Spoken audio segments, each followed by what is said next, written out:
of this council, and we believe all Angelenos, in recognizing that this is a situation in a present time that cannot continue.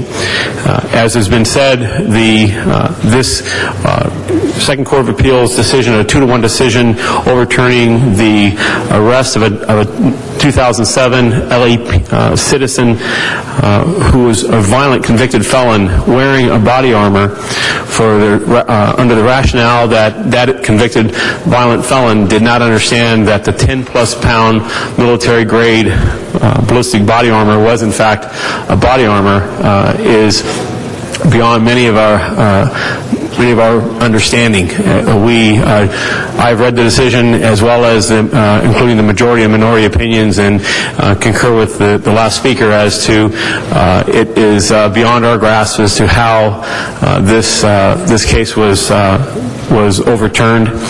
The trouble that we have here is a couple-fold. One, we've got a convicted felon who is now subject to being released back on the street. That is a circumstance that we believe cannot be allowed to stand. Secondly, is we have a very important piece of protection for not only our police officers, our frontline responders, but also the public themselves that has been eliminated by this decision. We, as a department, have taken the following actions in addition to responding to San Francisco last week and speaking in concert with a number of other chief officers from throughout the state of California, asking for this case to be overturned, as well as legislation that would restore this protection. Chief of Police Charlie Beck initiated correspondence to Attorney General Brown asking that he immediately appeal this decision before the Second Court of Appeals struck before the California Supreme Court. Additionally, Chief Beck and the department is in support of discussions that District Attorney Steve Cooley has had and has announced as to his desire that there be a immediate and urgent legislation produced by the State Assembly, the State Legislature, that would more simply define what constitutes body armor, and that this protection again be restored. So in conclusion, the department is here today asking that the City Council throw its full weight in support behind the effort to see that this decision is overturned. We believe that the law that was enacted in 1998 has withstood the test of time and unfortunately did not withstand the judgment of 2 of 3 individuals on the Second Court of Appeal, but that a California Supreme Court, when properly briefed, can come to the proper and appropriate decision, which would allow this convicted felon to be kept in prison for his offense. There are no further speakers in the queue, and thank you very much for your testimony. Mr. Clerk, if you would please open the roll, close the roll, and then tabulate the vote. 14 ayes. Next item. Forthwith, please, on that item. On Wednesday, January 13th, your Los Angeles City Council set aside the majority of the meeting for item 7. That's the continued consideration of regulations regarding medical marijuana collectives. Now, after a report from the Planning Department that included maps and charts on where collectives would be able to locate, District 1 Council Member Ed Reyes asks about the 500-foot buffer around sensitive use locations. Colleagues, I know there's a lot of data, a lot of information, but again, you'll see that a vast majority of the residential areas are protected given the number of sensitive uses, or should I say types of sensitive uses that exist in the city. So we're protecting our schools, the buffer around schools, around our parks, around our residential functional areas that essentially allows us to protect at least 80 to 90% of the city in relation to where these facilities can be located. The question here is, what kind of buffer do we want to create? And the two that have been articulated and demonstrated through the maps have been the 500 buffer around sensitive uses, and there's a 1,000-foot buffer around sensitive uses. And so, again, I ask for us to move in a direction. I would propose that we move and consider the 500 buffer around sensitive uses, since it allows a level of protection that we have heard over and over again from a large number of our constituencies. So that would be a motion to establish the 500-foot buffer around sensitive uses. Is there a second? Second on that, anyone? Mr. Garcetti seconds. Thank you. Pointing out two potentially bad roads to follow on this issue, but believing we can have safe communities and safe access to medical marijuana, Council President Eric Garcetti offers what he feels the City of Los Angeles should do. What we need to do is regulate land use. Having looked at those maps, what I personally wanted to avoid was having mega dispensaries that I felt were going to be bad for patients and bad for communities, because we limited them to 4 or 5 because we are so restrictive. But I also want to make sure we have the tools where there aren't 1,000 that are opening up without our ability to look at which ones are good and which ones are bad. And not because there's any conspiracy, and I certainly have no financial stake in any dispensary. This is about the constituents who have come to me, constituents with diseases and constituents who live in a neighborhood, constituents who have fears about getting access to their medicine, and constituents who have fear that the city doesn't regulate land use anymore. And if we pass something, and when we pass something, we will be able to take a step forward. So the reason I seconded Mr. Reyes's motion is, if you look at the actual numbers and you look at the maps, there's two potential bad roads we'd go down. If we, right now 90% of residential areas are already protected, and that's really important for people to hear, as is, regardless of whether residential is sensitive use or not. I want to make sure the adjacency issue is spelled out, and I think we need some definitions really clear. The city attorney and could maybe come forward and help us there, so that we're talking about adjacent, alley, catty corner. Beyond that, the sensitive uses, which shouldn't include residential, we don't usually include that as a definition. It would be a new precedent, I think, in land use in general. We then need to say around sensitive uses, what should this be? Now, we acknowledge to some degree this is symbolic, because 500 feet and the difference between 500 and 1,000 feet, 500 feet is about 3/4 of a block. So it's not that you're driving it someplace else. It's still on the same block, essentially. But what it does allow us to be able to do is to have some good spacing of this, to be able to make sure that there isn't something right across from a school.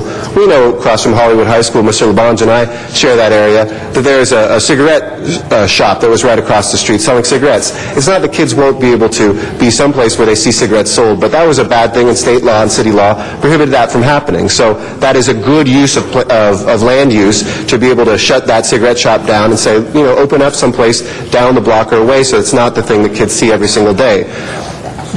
Putting something that's at 500, I think when I looked at the numbers, what we would have is essentially about, I think of the ones that opened under the law, the pre-ICO ones, somewhere around that 70 to 79 number would be open. That's not to say that there couldn't be a few additional ones under what we've put in the 130 or 139 ceiling, but that hits the mark of where we wanted to be. And all I've been trying to do for the last 2 iterations of this is hit the mark that we all already agreed on, that the number should be about 70 to that 100 up to 139.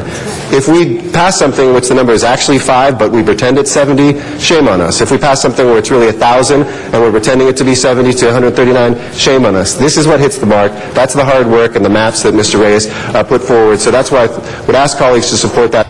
Expressing his surprise at the path the City Council has chosen to take on this ordinance, District 14 Councilmember Jose Huizar questions the process. Because I was under the impression we are following a certain path, and I'm quite surprised today at the ordinance I see before us. I was under the impression that we had a draft ordinance and that we had proposals and we were voting yes or no, and those that we voted yes were being put into the ordinance. And that today we are going to come back and vote on the 1,000-foot radius or not, or any other issues that come up, and add that or change that in the ordinance. I was ready to vote before the holidays. I thought we could have voted that and moved forward, but some folks thought we should wait till today. But now we got an ordinance that we just got right before this meeting that has a number of other things in there but that's not the process that we started off with. So now there's a number of new things in this ordinance that we may or may not agree with, and we have to now go back and pull them off. Well, we're not following the same process we started with. For example, I see a number of things in this ordinance now that I disagree with. Am I now supposed to come back and say, let's pull that out? as opposed to the other way, let's put it in. We're changing the rules of the game here in terms of the process that we're using. So let me ask our city attorney who brought the ordinance to us, how did that come about? Why do we have a number of new things in the ordinance that weren't on here when we left before the holiday season? Councilman Jane Usher, maybe we're overly optimistic, but we brought you something that I'll call cleaned up, but let me tell you the substantive changes. And we brought it to you cleaned up in the hopes that perhaps something could move today, but we understand that won't happen. Mr. President, you're suggesting, in terms of process, that we vote on the distance requirements today and then have the full ordinance for the first reading next Tuesday. Is that correct, what you're proposing? It would give us and our staffs enough time to review these. But with that, I would ask the city attorney's office if you could come back to us and tell us what language you actually cleaned up in terms of what we voted affirmatively to put in the ordinance, and secondly, any new items that we didn't take a vote on, but that you would need us to look at to make an opinion upon, because any slight word changes, anything else that happens could change things drastically. So we want to make sure we're voting for what we intend, no matter what we believe. So, Councilman, the answer should be, but we're going to have time to look at it, the answer should be everything that's in blue in front of you is new. Anything not in blue was in front of you previously. Okay, but there's also a difference between those things in blue. There are some things that are clarifying language for what we voted on, and there are some things that are new that we hadn't seen before, right? So that's what I'm saying. I'm asking you to highlight those two different items so that we're very clear. Oh, we voted on this, but they're just clarifying and giving us the legal language versus this is a new idea that the council hasn't voted on. Easily done. Ordinance. Okay, thank you. Insisting we should start small and grow as needed, District 7 Councilmember Richard Alarcon says he's disappointed with what's currently before council and brings up the issue of elderly care facilities. Members, I came today ready to vote on what I thought was going to be presented. And what I thought was going to be presented was a 1,000-foot buffer on residential uses, which was our last discussion, and had an ordinance been drafted, it would have included a 1,000-foot buffer on sensitive uses. I introduced that motion, and I'm passionate about it, and I will not vote for anything that has anything less than 1,000 feet on sensitive uses. Secondly, I thought we were going to come in with a variety of amendments on the issue of how close to residential. And I'm very disappointed that we're eliminating anything except for abutting, which could be 10 feet or 1,000 feet, depending on what is next door. But I hold that the principle is how close should it be to someone's house? How close should it be to someone's home? And I'm saying 500 feet is a reasonable separation between medicinal marijuana and a home. I would like to add that I'm fine with the language that includes exemptions for licensed residential, medical, or elderly care facilities. That is not on your map, but there are hundreds, if not thousands, of those facilities that would qualify. So we keep focusing on the acreage and the maps that don't even include the number of elderly care facilities or licensed residential medical. And that's going to expand the pool greatly. So I think I want to move in counter to, with all due respect, because this is a very personal decision that each of us is making, and I hope we all respect our opinions on this. But I, with all due respect, would like to introduce a motion that we leave in the 1,000-foot buffer around sensitive uses and add a 500-foot buffer for residential. Using a specific area located in Hollywood as an example, District 4 Councilmember Tom LaBonge asked staff about an existing marijuana collective that may be forced from its current location. Let's take Hollywood Boulevard from its inception at where Virgil and Hillhurst meet and go west to Vermont. Right now there is on your map, a establishment on that part of Hollywood Boulevard. Now that is it a C zone, but is it adjacent to residential? No. What that shows is it's a collective what it shows is it's a collective that does not meet the distance requirements. I mean, it does meet the Okay, distance. I got it. So why do you think that one doesn't? I don't know of any school right in the area. I know there's a fire station up the street, 35s. I know there's the art gallery. Why do you think it doesn't? Because it's in our zone? No, it meets the distance requirements, but what we did was we assumed that because it met the distance requirements and the separation standards, that it could stay at that location. And then, because there's an ordinance standard that says that you can't be within 1,000 feet of another collective, then we subtract out any of the commercial acreage. So you'll see on that map there's a slight amount of commercial acreage that falls just outside that 1,000-foot buffer. Believing the city as being as compassionate as possible and looking for clarification of Mr. Alarcon's motion, District 11 Councilmember Bill Rosendahl asked staff how the motion would affect the proposed medical marijuana ordinance. What does that do to your maps and to the thing? I just want to know what that motion is that he put out. My understanding is the motion would be 1,000 feet around sensitive uses and 500 feet around residential uses. What our analysis showed is that is the most restrictive scenario of the 6 scenarios that we analyzed.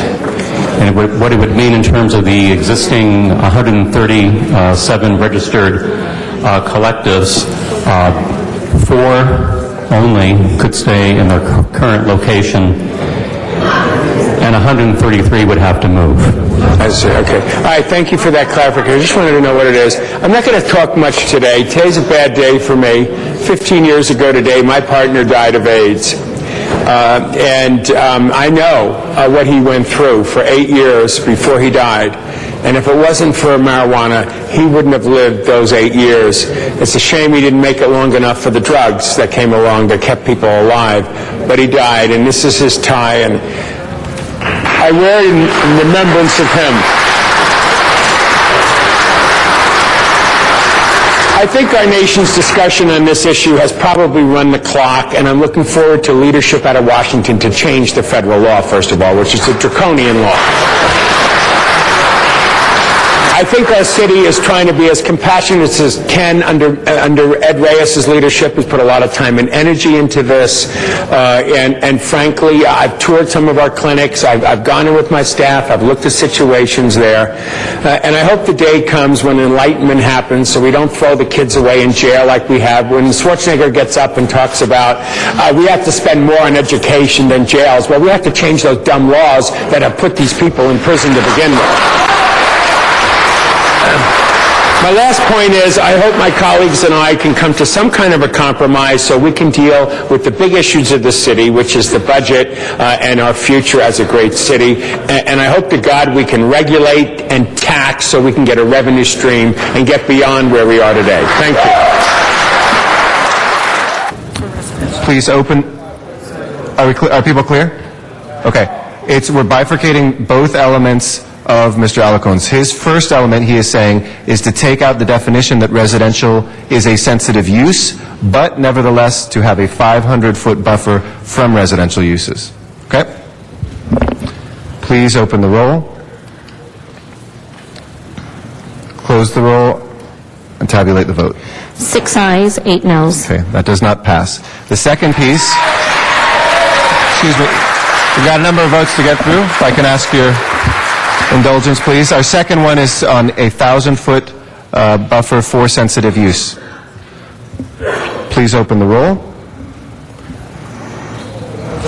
This is 1,000 feet from sensitive uses, so which is... Yes. Correct, which right now still includes residential, because that was the last motion that we took. I understand that. I'm just... where we left business off, we had defined residential as a sensitive use. So Mr. Alarcon's first piece, which was to take that away and to make a 500-foot buffer, failed. So we're still at the same place. So Mr. Alarcon, did you want to say no longer a... It wasn't my intent to include residential in the 1,000-foot. Okay. Well, I just want to... So then this is to take out residential Per the and to have standard... 1,000 Per the standard definition of planning, which does Okay. not include residential. not to include residential and 1,000-foot, Wait, you're not residential, right? I'm taking out residential on a 1,000-foot buffer from sensitive uses, which is no longer includes, But I want sensitive uses to be Residential. 1,000 feet. Yeah, and take Okay. out residential. okay, we'll make that as part of the bifurcation. Yes, it's that, to take residential out as a definition of sensitive use and to create a 1,000-foot buffer for sensitive use. Mr. Zine? And just one more time, can we get the definition of sensitive use for everyone's clarification?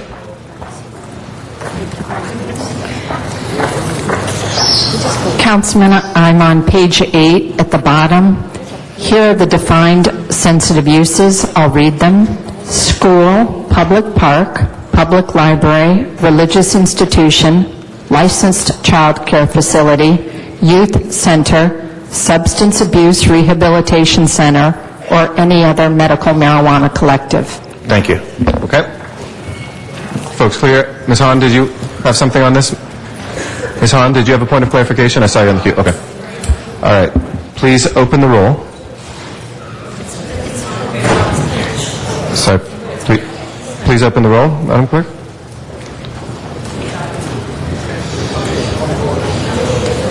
Please close the roll and tabulate the vote. 8 ayes, 6 noes. Okay, that passes. So I think Mr. Reyes' motion, which was the same thing but with 500 instead of 1,000, is not necessary, or do you want to vote? I mean, if we vote on that, it would contradict passing that previous one. So now that that's been bifurcated, it's 1,000 with not residential. Okay? So it would be, I think, out of order to vote on the second one. Okay? So that will be the instruction moving forward to the city. Yes, what we wound up doing is the residential use does not count as a sensitive use anymore, and there's a 1,000-foot buffer around sensitive use. So, your Los Angeles City Council has voted to cap the number of medical marijuana collectives to 70, but allows about 137 collectives already registered to stay in business. Council also voted to prohibit collectives next to residences. The matter will return to Council on Tuesday, January 19th, when the decision to keep collectives 500 or 1,000 feet away from sensitive use locations will be made. We invite you to address the Los Angeles City Council on any item on the Council agenda, as well as during public comment. You may come downtown to City Hall, or go to the Van Nuys City Hall or the San Pedro City Hall and participate via video teleconferencing. And remember, you can watch all Los Angeles City Council meetings live in their entirety on Tuesdays, Wednesdays, and Fridays beginning at 10 a.m. On Sundays, you can watch the replay of all the week's meetings, also beginning at 10 a.m. Council Week in Review can be seen Monday through Friday at 9:30 a.m. and 6:30 p.m., and on Sunday at 9:30 a.m. Well, that concludes our program for the week ending January 15th, 2010. On behalf of Dave Brown and everyone here at Channel 35, I'm Jack Popejoy. Thank you for watching, and please join us for the next Council Week in Review.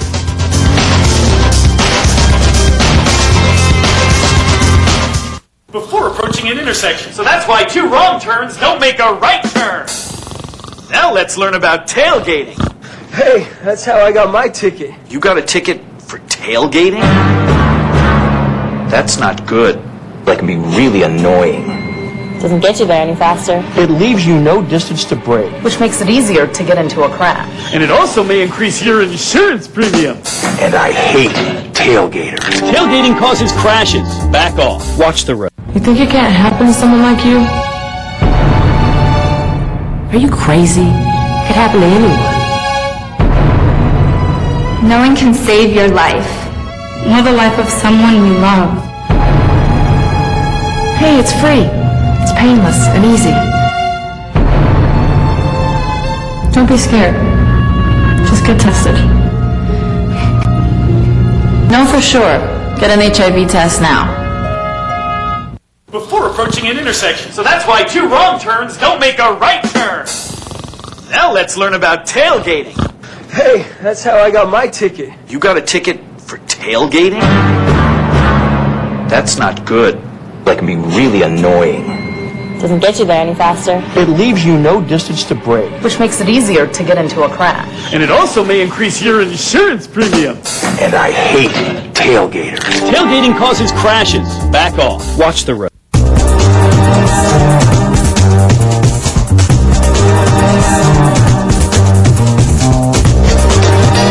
via CityView Channel 35. Your city, your channel.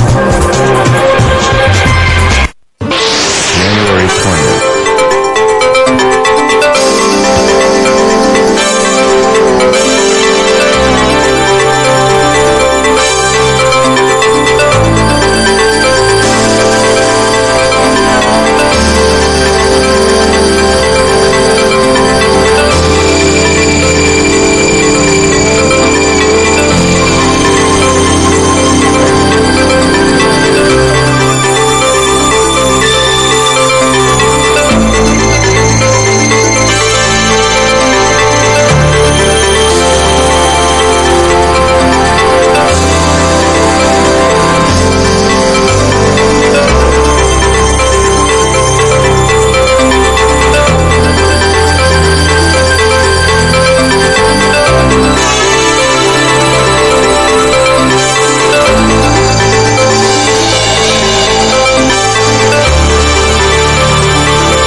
Alarcon,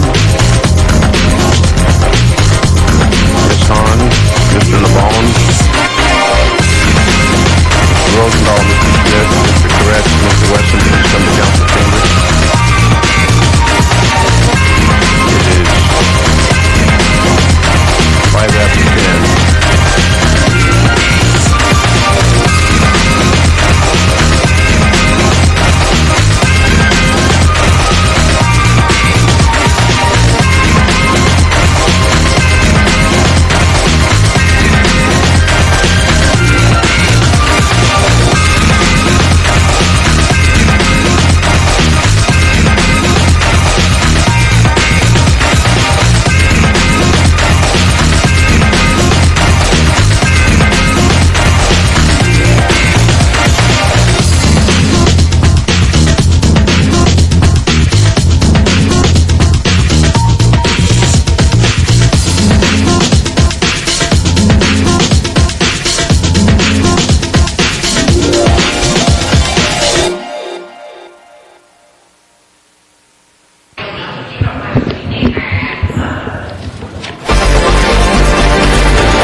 Looking for Mr. Alarcon, Ms. Hahn,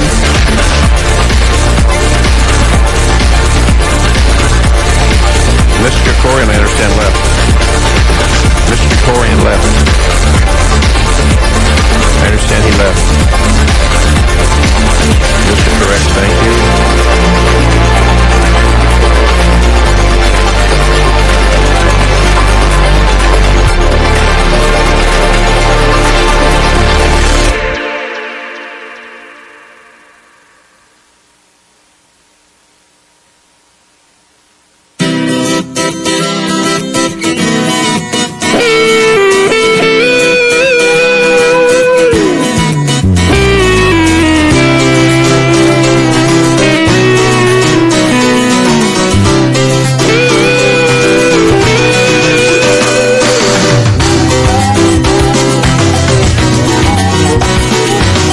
Ms. Hahn, good morning, Ms. Hahn. Okay, here we go. We've got it. Let's go live. Don't egg them on to We're going to begin the council meeting. Did you hear me? You hear me? Okay. Because the weather's...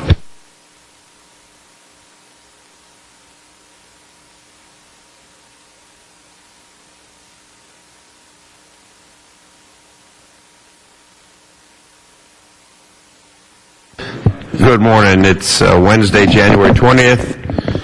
We are in City Hall. Welcome to Los Angeles City Hall.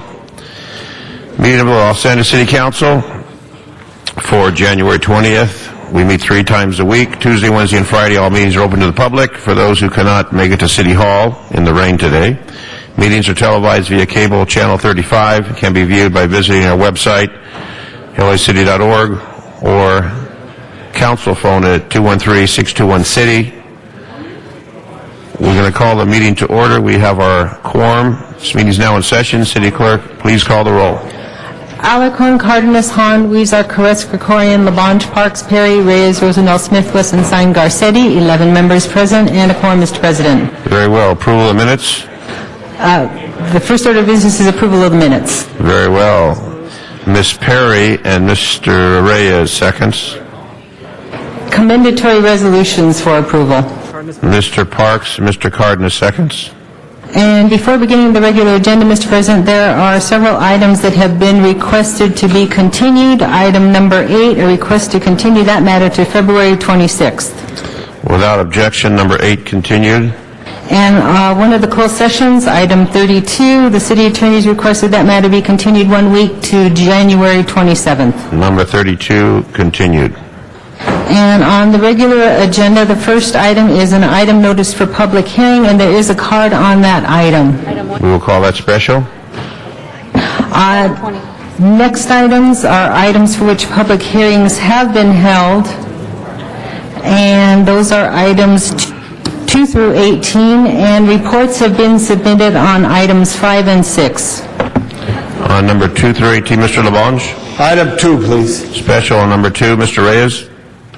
For technical amendments? Number 4, technical amendment. Any other? 18 for Mr. Cardenas. Special. Any other specials, colleagues? No other specials? 2 to 18.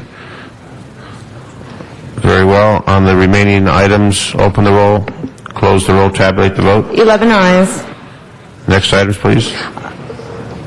And, Mr. President, I'm sorry, on item number 3, that's an ordinance. I believe 12 will be expected. Do you wish to reconsider that and hold that on the desk, or just let it go for second reading? Let it go for second reading. Okay.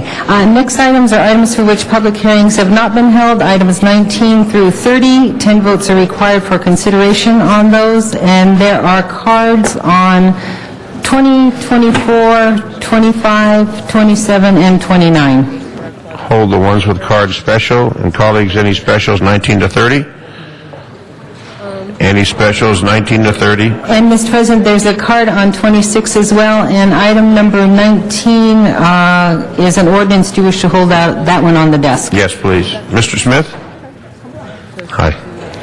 All right, no specials being called on the remaining items. Open the roll, close the roll, tabulate the vote. 11 ayes. Very well. Next items, please. Next items are the closed session items. Actually, item number 31 is the only one before council. Do you wish to hold that on the desk? Please hold that on the desk. And then that would take council back to public comment and the items called special. Very well. We will now do public comment. Colleagues, item for the folks here in Chambers at Van Nuys and in San Pedro, if you're here to speak on an item, fill your card out to speak on the item before the item is called. Once the item is called, we're not going to accept cards after that item is called, and we're hearing on that item. So if you want to speak on an item, please fill the card out before that item is called. Again, once that item is called, we will not fill out or accept any more cards. You'll have adequate time to fill it out as of now. We're now going to start public comment. Our first speaker is Arnold Sachs. Arnold Sachs.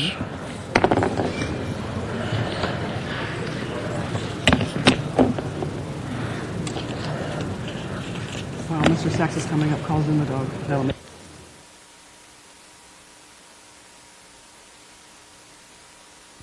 Ladies, if you could please move. There's a speaker coming forward. Thank you. Mr. Sachs, go ahead. Good morning. Thank you, Arnold Sachs. Congratulations on your new marijuana ordinance. Has the first wave of lawsuits hit the City Hall yet? And what's the over-under on that? I read in the newspaper, and I know that Ms. Hahn is going to address this, regarding the flooding in San Pedro. Well, my concerns were that people were complaining that the fire department had no sandbags. How do you not have sandbags when you have a weather forecast with some of the worst rainstorms in probably 10 years? How do you not have fire sandbags available for the public? There was a story a couple of months ago that I wanted to address, and with the way City Council does its business, you have to keep up with the arson fires because they're always fleeing the scene. But there was an accident involving an LAPD motorcycle officer supposedly leaving a facility at the police academy where it's actually a on-site bar that's open for the police officers.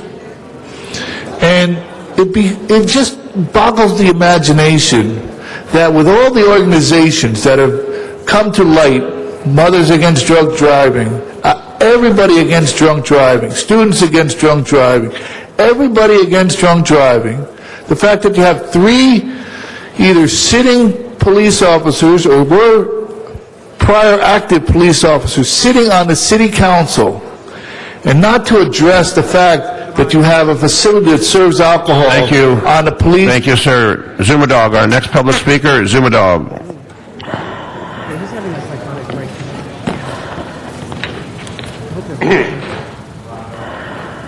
Yes, good morning, City Council. What a tragic body you've turned out to become. First of all, I'd like to make an announcement that I am now streaming live round-the-clock video updates of LA City Council on my blog, LA Daily Blog. So you can watch me blogging from my studios round the clock as soon as I leave this meeting at LA Daily Blog. Now, also, if you go to the blog, you can see my analysis of the medical marijuana discussion yesterday and my live video review. First of all, geez, it gets pretty gangster in here yesterday.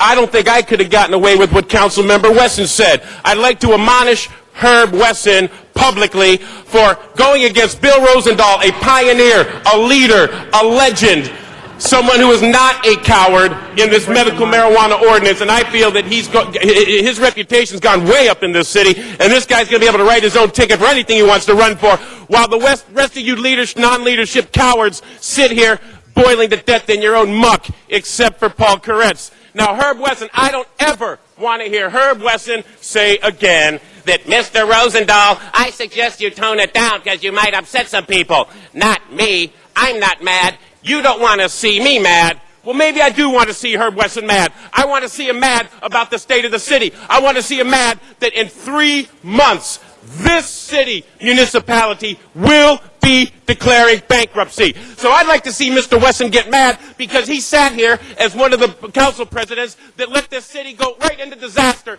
and as housing chairman of his housing committee, the guy should be ashamed of himself. I think he's going straight to hell, and I hope he suffers personal tragedy for the way he screwed up this city as housing committee director. And I want that clown to stay seated and just give away puppies on Friday and then keep his mouth shut because he had nothing yesterday except to dismiss Rosendahl. No, let him finish now. He's done. Bye. Your time is done. Thank you. Your Mr. time is President, done. the next speaker, if they conduct themselves that way, should be admonished not to engage in personal attacks. There will be no personal attacks on the council members. Direct your comments to the council as a whole. Mr. Labange. He's screaming. I think it's because he's screaming. There's the reason why we're having that Is problem. there any distance between the microphone? We're checking with the sound folks right now on that microphone. Right. It's yelling. It's because he's yelling. Mort Allen is our next public speaker. Mort Allen. Mr. Reyes, you have a technical amendment. Mr. Allen, come forward, and we're going to hear from Mr. Reyes on technical amendment number 4. Yes, thank you, Council President. Item number 4, I'd like to adopt, and this is for Councilman Garcetti, to adopt the zone change ordinance with 3 technical amendments as outlined in the letter to the City Council dated January 19th, 2010, submitted by JMBM. And please, we can do that forthwith after the vote. On that matter, request by Mr. Reyes on behalf of Mr. Garcetti. That matter is before us. Open the roll, close the roll, tabulate the vote on the amendment. 12 ayes. Very well. Thank you. Thank you, Mr. Reyes. Forthwith on that matter. All right, Mr. Allen, Ward Allen. Ward Allen from Studio City. I want to make it clear that what I'm speaking about is my own personal opinion, and it has nothing to do with any of my associations in City Hall with any people. I'm really concerned, and Mr. Cardenas, I think I need to ask you this question. With the rainstorms, we have a couple hundred digital billboards where they put 6-ton fixtures on top of existing old poles, and from what I understand, they're most likely, if we have the bigger storm today, they could fall over. And because they have 500,000 light bulbs in each one, I think we should look into possibly turning them off during the storm, because if they do fall over, people could be electrocuted. And I think that we've been working on this thing with Clear Channel, and they're fighting us, and I think we could have a serious mess because all of these billboards have owners' names have been signed on them. No owners know what's going on, and the building department issued permits allegedly without the owner's signatures, so the city could have a major liability on the billboards. Thank you. Thank you, Mr. Allen. That completes public comment for today. Mr. LaBonge? The gentleman who arrived here and did put in his card, he wanted to make public comment. Mr. LaBonge, I made a comment when we opened the council meeting on the items. He turned in the card. On the items, you have to fill out the card and have it submitted before we get to that matter. We're not going to take cards after we go into a particular subject. Very well, that's the rule of the president. And that's the rule we're going to be enforcing. If you're here to speak on an item, fill that card out. We start at 10 o'clock. That's the time the council begins. If you're not here and you miss the item, I apologize, but the fact is we're getting bogged down on comment cards that are coming in late. Madam Clerk, next item, please. Next item, Mr. President, is item number 1, and that was called special for cards. Number 1, Arnold Sachs.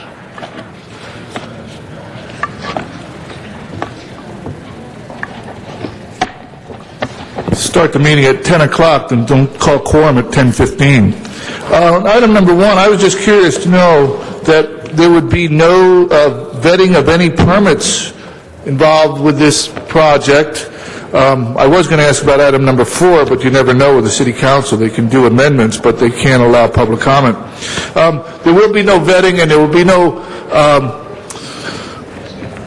unauthorized permits issued to anybody involved, even though this is a city project. There will be no vetting of any permits. I know. Item number, thank you. There will be no permits issued surreptitiously, because we know what a great memory most of the council members have. They don't even know what the heck they're vetting when they're talking about the lawsuit that the city is facing regarding billboards and issuing of permits illegally. Thank you. Zumadog. Item number 1, Zumadog. Okay, let me tell you something. I want full First Amendment in the city council chambers. I tried to turn in the card for Matt Dowd, and they wouldn't accept it. The law is not for if the person turns in the card. Mr. If they are here to speak. Mr. Zumadog, are you here? You here on the topic? Are you here on the topic? Mr. Zumadog, you're not on the topic. Thank you. That matter is now before us. Open the roll, close the roll, tabulate the vote. 12 ayes. Next item, please. Next item, Mr. President, is item number 2, and that was called special by Councilmember LaBonge. Mr. LaBonge, we have a number of public speakers. There has been a public hearing on this matter. We You had wish to hear- numerous hearings. If I could ask for a 5-minute public hearing, 1-minute comments from everyone, a report from the city attorney. I think we're all on the same page. Is there anyone in opposition to this in the public comment card? There's 12 cards, Mr. LaBonge, and it looks like they are all for the proposal, Mr. LaBonge. Very good. Thank you. If I could hear from the city attorney first. Mr. City Attorney? And then Mr. Smith, we want to thank you because it was your effort and go around. Thank you. David Schulman with the City Attorney's Office. This ordinance would prohibit smoking in outdoor dining areas. This ordinance is an exercise of the city's local public health legal regulatory powers, which is granted it by the California State Constitution. This ordinance would prohibit smoking in outdoor dining areas that are defined as follows.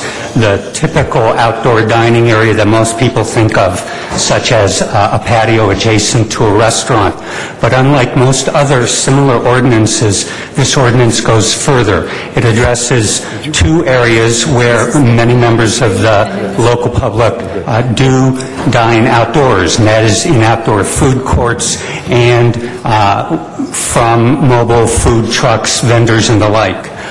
In those latter two circumstances, the ordinance regulates them as well. It creates a 10-foot perimeter of no smoking around stationary outdoor dining areas like food courts and restaurant patios. It creates a 40-foot no smoking perimeter around any mobile food vendor. It provides for a one-year educational grace period. Shortly after the ordinance, if enacted, all providers are required to post a public education notice that shall be up for 1 year. At the end of 1 year, the full force and effect of the ordinance occurs. At that point, all affected parties are required to take existing no smoking signage requirements and adapt them as outlined in the ordinance for the outdoor dining areas. As it affects the bars. The question, just clarification on the 4749 as it relates to nightclubs and those type of activities. Yes, we were directed by the Arts, Parks, Health, and Aging Committee to create several exceptions. One is for nightclubs where patrons are 18 years or older. A second concerns restaurants that have closed for the day or evening and are being rented out by a private affair. When that restaurant is no longer open to the public, then during the private event, the ordinance is not in effect. So if in the private event, the guests there want to smoke outdoors, they're permitted. There are a couple of other smaller exceptions, but those are the two main ones. Right. Members, just from a committee, we had a number of hearings. Lisa, how many hearings did we have? 5, 7 hearings throughout the year. We had great advocacy. We did have some opposition in the beginning, but we were able to work it to the right way. My kids are in school, and they know a little of my history. I used to smoke, and in fact, I smoked in this room. And I remember Mr. Bernardi took a cigarette out of my hand right over there. You won't see anybody smoking in this room anymore. Because there's an ordinance, there's an awareness. You'll see less and less people smoking for the reasons of health, which are so important on this issue. We are Waname, good for business, restaurants, nightclubs are a part of our business establishment, but at the same time, public health is number one. And whether it's those who work in the establishments in the secondhand smoke to get affected, or those who patronize those establishments will have to find another way. It's a time for a change. I think of those pictures of Bob Dylan, and he said the times they are a-changing, and you see that picture with Bob and a little smoke coming out. Well, you won't see that in the future. You won't see that in the future because we want to try to discourage this habit that does have an effect on the public health of everyone. So I want to thank those involved. And Mr. President, I'd like to ask Mr. Smith, if you would, because you were the champion that came forth on this here, and then I've talked with those who are advocates, could come together as a group and articulate and focus so we could get on with the day to get a positive vote. Thank you, hopefully. Thank you. So we'll hear from Mr. Smith, then Mr. Rosendahl, and then we have 11 speakers who will have a minute apiece for the public speakers. Mr. Smith. Thank you, Mr. President. It was a pleasure for me to introduce this motion today, actually a year ago, with the great support and partnership, working partnership throughout the year with the American Heart Association, the Cancer Society, the Lung Association, Los Angeles County Public Health, numerous restaurant owners and business owners. I recall decades ago when America began its campaign to protect the lives of its citizens from the effects of smoke. At that time, nearly 50% of the population smoked in this country. Today, in Los Angeles County, it's down to 14%. We are saving lives by our ordinance. And I remember in this chamber, we talked, and Mr. LaBonge talked about it, when I was here with Mr. Browdy, when he brought in the very first smoking ordinance in the city, what a cataclysmic event was going to come upon us if we passed that ordinance. People wouldn't go to restaurants anymore. They wouldn't go to our beaches as we expanded the ordinances. People predicted things that never came true. In fact, none of those effects ever happened. What happened was people's lives were saved. And I think that's what we all strive to do. With these ordinances and the strong ordinances LA passed, was a leader in the state of California and has led throughout the state of California, we have been saving people's lives. And that's a great tribute to all of us, those that were here at the beginning, those that are here today. I introduce this because I've noticed too often as you go into a restaurant, there are smoking patios that are adjacent to and right next to the restaurant. You have to walk through a smoking zone to get inside the restaurant frequently. As a non-smoker and someone who has a really severe reaction to cigarette smoke, I would just get choked up and start coughing just walking into some of my favorite restaurants. And I said, what a horrible thing for me, but also for young children. The most at-risk part of our society, these young children that must go through these areas to get into these restaurants sometime. And so I wondered why we allowed that. I wondered why we allowed 10 feet in front of a door. People would stand right by the door of a restaurant and smoke, and you'd have to walk through that to get in a restaurant. These were things that just needed to be addressed. What came out of this was a better ordinance, and I appreciate so much the work of that working group who really defined the problems that beyond just those few observations that I had and the things that we needed to fix. And so what is before you today is truly the next step in anti-smoking laws for this city, for this state, and this country. I have already had contact from members of the legislature who want to introduce state legislation. We've had contact from numerous other cities that are watching our ordinance and want to introduce something similar because of the strong coalition of the Anti-Smoking Coalition that have taken around and said, this is what LA is doing, you need to be doing that as well. So today we have an opportunity, folks, to extend and continue the great fight to get people out of the habit of smoking, to continue to protect the public health, which is what one of our main focuses and one of our responsibilities. And I'm very pleased to say that this ordinance was a very well-written ordinance. I congratulate the staff. I congratulate Mr. LaBonge's committee for working through these issues. And I'm very thankful for the coalition that brought this forward and give us the opportunity to solve this other health problem and continue the fight against smoking and to keep the people free from lung cancer and other cancers that are created by smoking. So thank you very much to all of you.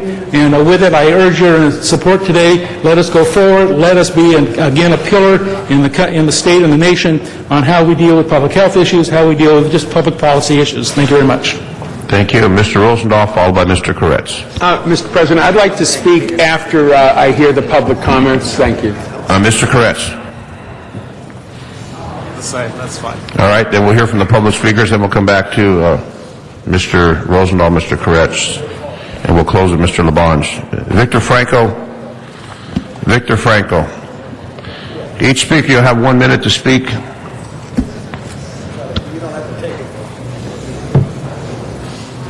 Good morning, members of the council. My name is Victor Franco, Jr. with Econac, representing the cigar manufacturers and distributors across the country. This has been a very long process, and I think we've come to a place where it's a very good policy and an acceptable policy to our client, to our members. We want to thank the council member and staff for working with us, for their diligence. There are a number of exemptions here that will allow cigar businesses to operate in the city of Los Angeles while having new regulations that apply in public locations, in more public locations, including restaurants.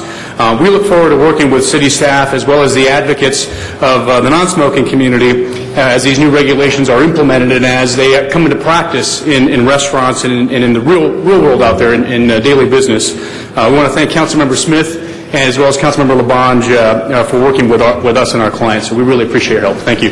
Brian Berman. Good morning, Council. My name is Brian Berman with the Cigar Rights of America. I, too, want to echo what Mr. Franco said and thank Councilmember LaBonge, Councilmember Smith, and the working group. We're not happy to see any infringement of our public freedoms and our personal freedoms, but we are happy with the way the ordinance is written. We're happy that we were able to come to a compromise through the Arts, Parks, and Aging Committee, and we thank you very much for allowing us to be part of the process and the exemptions. On behalf of all the members with Cigar Rights of America across the country and all 50 states, they are looking to Los Angeles to set a precedent for the rest of our country, and we are appreciative of what has been set, and we're in support of the ordinance as it's written today. Thank you very much. Thank you. Dr. Simon. Morning. My name's Paul Simon. I'm with the LA County Department of Public Health. We're your Department of Public Health. I direct our Division of Chronic Disease and Injury Prevention, and I just want to express my appreciation for your considering this ordinance. We're working very, very hard to discourage smoking, both through our public education efforts and our efforts to influence policy. And we believe this is really a very, very important measure, both to reduce exposure to secondhand smoke, but also to discourage people from smoking in the first place. So thank you very much, and we look forward to working with you in the future. Thanks. Thank you, Dr. Carrie Nagy. Hi there, my name is Carrie Nagy. I'm here on behalf of the Asthma Coalition of Los Angeles County. I have a letter of support I'd like to submit for public record. And I'm here as a resident of someone where this touches me very personally. My husband has asthma, and we have to avoid all restaurants where there is smoking in a patio area. We've tried numerous things where we've gone through and held our breath, covered our mouth with our sleeve, tried to run past the area, and it doesn't work. And within a few minutes, my husband starts breathing laboriously. At night, we go home, and he says he can't sleep because he just can't breathe. He can't get a breath. And hence, we have to avoid all establishments where there is smoking, including the patio areas, because as you know, it does not just stay in one area. Smoke travels, it consumes, and just a little bit of smoke is enough to trigger my husband's asthma. My husband has mild asthma. He's never been to an emergency room since I've known him. Sorry. Thank you. Janice Chow.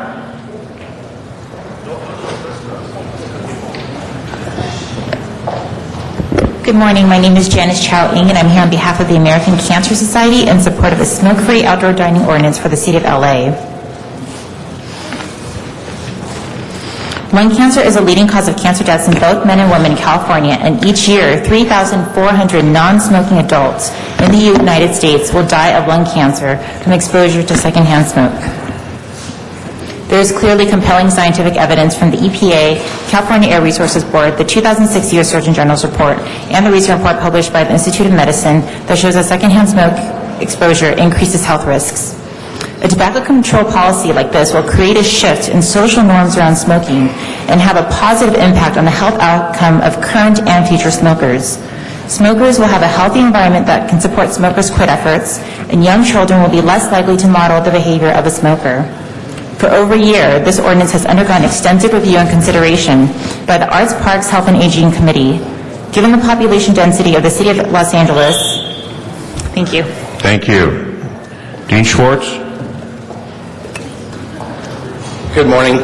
I thank you all so much for being courageous enough to take this big step today. I'm a restaurant owner, and economics are always brought up with regard to restaurants. And the cities that have been courageous enough to pass this, the pioneers, there's been no evidence of loss of business due to a ban. I say that we cannot afford to not pass this today. Loss of business revenue, thus loss of tax revenue, loss of medical expenses, loss of life, and loss of respect. And I'm proud to be an American because we do stand up for the little guy. If you're blind, we'll give you Braille. If you're crippled, we'll give you a wheelchair. And today we are considering those with respiratory illnesses. Thank you. Thank you, sir. Diane Kaiser. Good morning, council members. My name is Diane Kaiser, and I represent CCAP, California's Clean Air Project. We work with all counties and cities in California on secondhand smoke issues. And I would just like to report to you that over 65 municipalities and counties in California have smoke-free outdoor dining. In the year 2007, we did a study of 10 of these communities to see how it was going. And I'm pleased to report to you that everything has been going smoothly in these cities. There have been no complaints. There have been no enforcement problems. In fact, Some of the volunteered remarks were that businesses actually improved when their dining went smoke-free. We have letters of support from CCAP, and we would like to give those to the city, and we are very much supportive of this ordinance. Thank you so much. Thank you. Stephen Gallegos?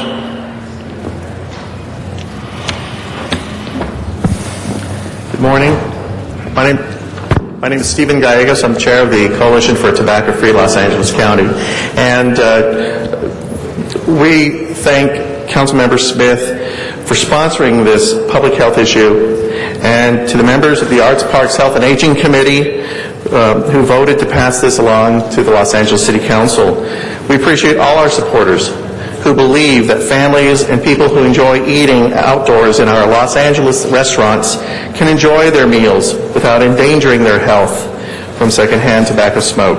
Los Angeles is a leader in many areas of our social development and our civilization, and as the policies that you pass are copied and emulated amongst other cities, you provide a model of leadership, especially in public health, and we ask we thank you very much for your support and for your bringing this issue forward.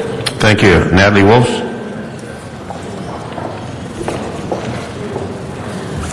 Good morning. My name is Natalie Wolfs. I'm with the American Lung Association, and I also wanted to thank Councilmember Smith and Councilmember LaBonge for their support of this ordinance to pass smoke-free dining areas. And the American Lung Association has been around for over 100 years working to save lives by preventing lung disease and promoting lung health.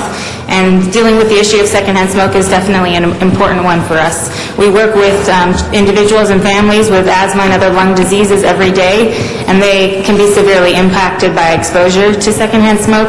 And so we really appreciate this ordinance and moving it forward to eliminate secondhand smoke from outdoor dining areas and improving health for all of Los Angeles residents. Thank you. Peggy Moore? Thank you. My name is Peggy Moore. Many of you I know. I was a city commissioner for 13 years here for the city of LA. I thank you for hearing this ordinance this morning. I thank you for your support. I am a resident. I live at First and Hope. In the last year, a number of restaurants have been put under the windows of this mixed-use residential area. Doctors have written letters, lawyers have written letters, and we were unable to get anything accomplished. This ordinance will help those smokers move away from under our windows, allow us to go back out on our open patios and participate in our lives. As non-smokers, we have so much in our favor as rights, and I thank you, Councilman Smith, Councilman LaBonge, for not only pulling this forward, but making this a beginning. I look toward this being expanded to help all of the residents and all of us who live and participate in the city of LA.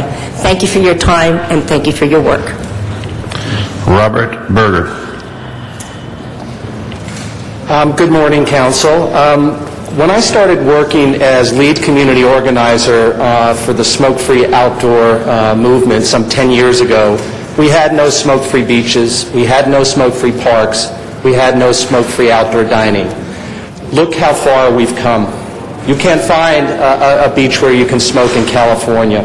Not only have these policies become the norm here, we're looking at 432 cities nationwide that have smoke-free parks, 92 cities that have smoke-free beaches, as well as 2 entire states, and 158 cities who already have smoke-free outdoor dining, and 4 states including Hawaii. These policies, by the way, are good for business, and this is a global movement and sparked here in Los Angeles. In 2007, the Australian Public Health Department did a population health study that said that 41% of adults said that they would be more likely to attend outdoor dining areas if these were policy. And I want to thank Councilmember Smith for his leadership and Councilmember LaBonge for helping bring this. Thank you. Marlon Ellis? Yeah, right. Good morning. My name is Marlena Lennis, and I volunteer for the American Heart Association. I'm here today to express our support for the efforts and vision of Councilmember Smith in developing this ordinance and recognizing the need to protect Los Angeles residents and visitors from exposure to dangers of secondhand smoke while dining outdoors. We also want to thank the efforts of Councilmember LaBonge to get this ordinance passed. As you know, we have been working on this ordinance for over a year, and we are very excited the day has finally come when we can get smoke-free outdoor dining passed in the city of Los Angeles. Regulating smoking in public places is an important step towards changing people's attitude towards smoking and discouraging the inherently dangerous behaviors of tobacco use near non-tobacco users, especially children. On behalf of the American Heart Association, we applaud the city of Los Angeles and thank you. Thank you. Mr. Rosendahl. Thank the community folks who came and just spoke. Let me ask you a couple of questions. How would this law be enforced, and what are the penalties? It will be enforced the same way all of the other cities' anti-smoking ordinances are enforced. The term of art is self-enforcing. There will be no city agency that's specifically tasked to enforce this. The maximum penalty for violation of any of the provisions here is an infraction. Maximum penalty is $250. Quite frankly, we don't expect there to be much enforcement need. This is self-enforcing. All right, in the self-enforcing concept, are all the restaurants, have they been brought into the picture, those that have these little smoking areas or these bars and others, do they see that this is something they have to deal with? Will they get a notice in the mail? I mean, how will they become aware of it, and how will they, find themselves acting to it? I've been very impressed at the involvement of the coalition that you've heard from. Our office has been advised by the coalition that they're in touch with local restaurant associations. That association is prepared to create language-specific translations of the notice requirement. The city doesn't have to get involved with that, but the business association will help the little mom-and-pop restaurants that cater to different ethnic communities that might not respond well to a notice in one language, be able to very easily download the language from the internet. Now, what about bars? Bars are exempted from this provision altogether. Altogether. So it's just an eatery, someplace where people are eating. Where the primary purpose of the business is to eat and serve non-alcoholic drinks. Very good. Thank you very much. Mr. Koretz, followed by Mr. LeBonge. Well, thank you, Mr. Chair. First of all, I want to thank Councilmember Smith and Councilmember LaBonge for their great work on this. This is an issue whose time has absolutely come. It's been a long time since the city last took a significant leadership action, and I want to commend you for it. I want to give you a little history that most of you probably don't remember or not aware of on the previous action the city took. In 1987, Beverly Hills went no smoking in its restaurants, and they actually found they had a tremendous negative business impact. They had about 35% of their customers go to West Hollywood and to Los Angeles. And I could see it in West Hollywood. Our city's restaurants were brimming as a result, and not something we really wanted. The year later, I was elected to the city council in West Hollywood and wanted to pass a ban on restaurants. But I didn't want to have the same impact that Beverly Hills had.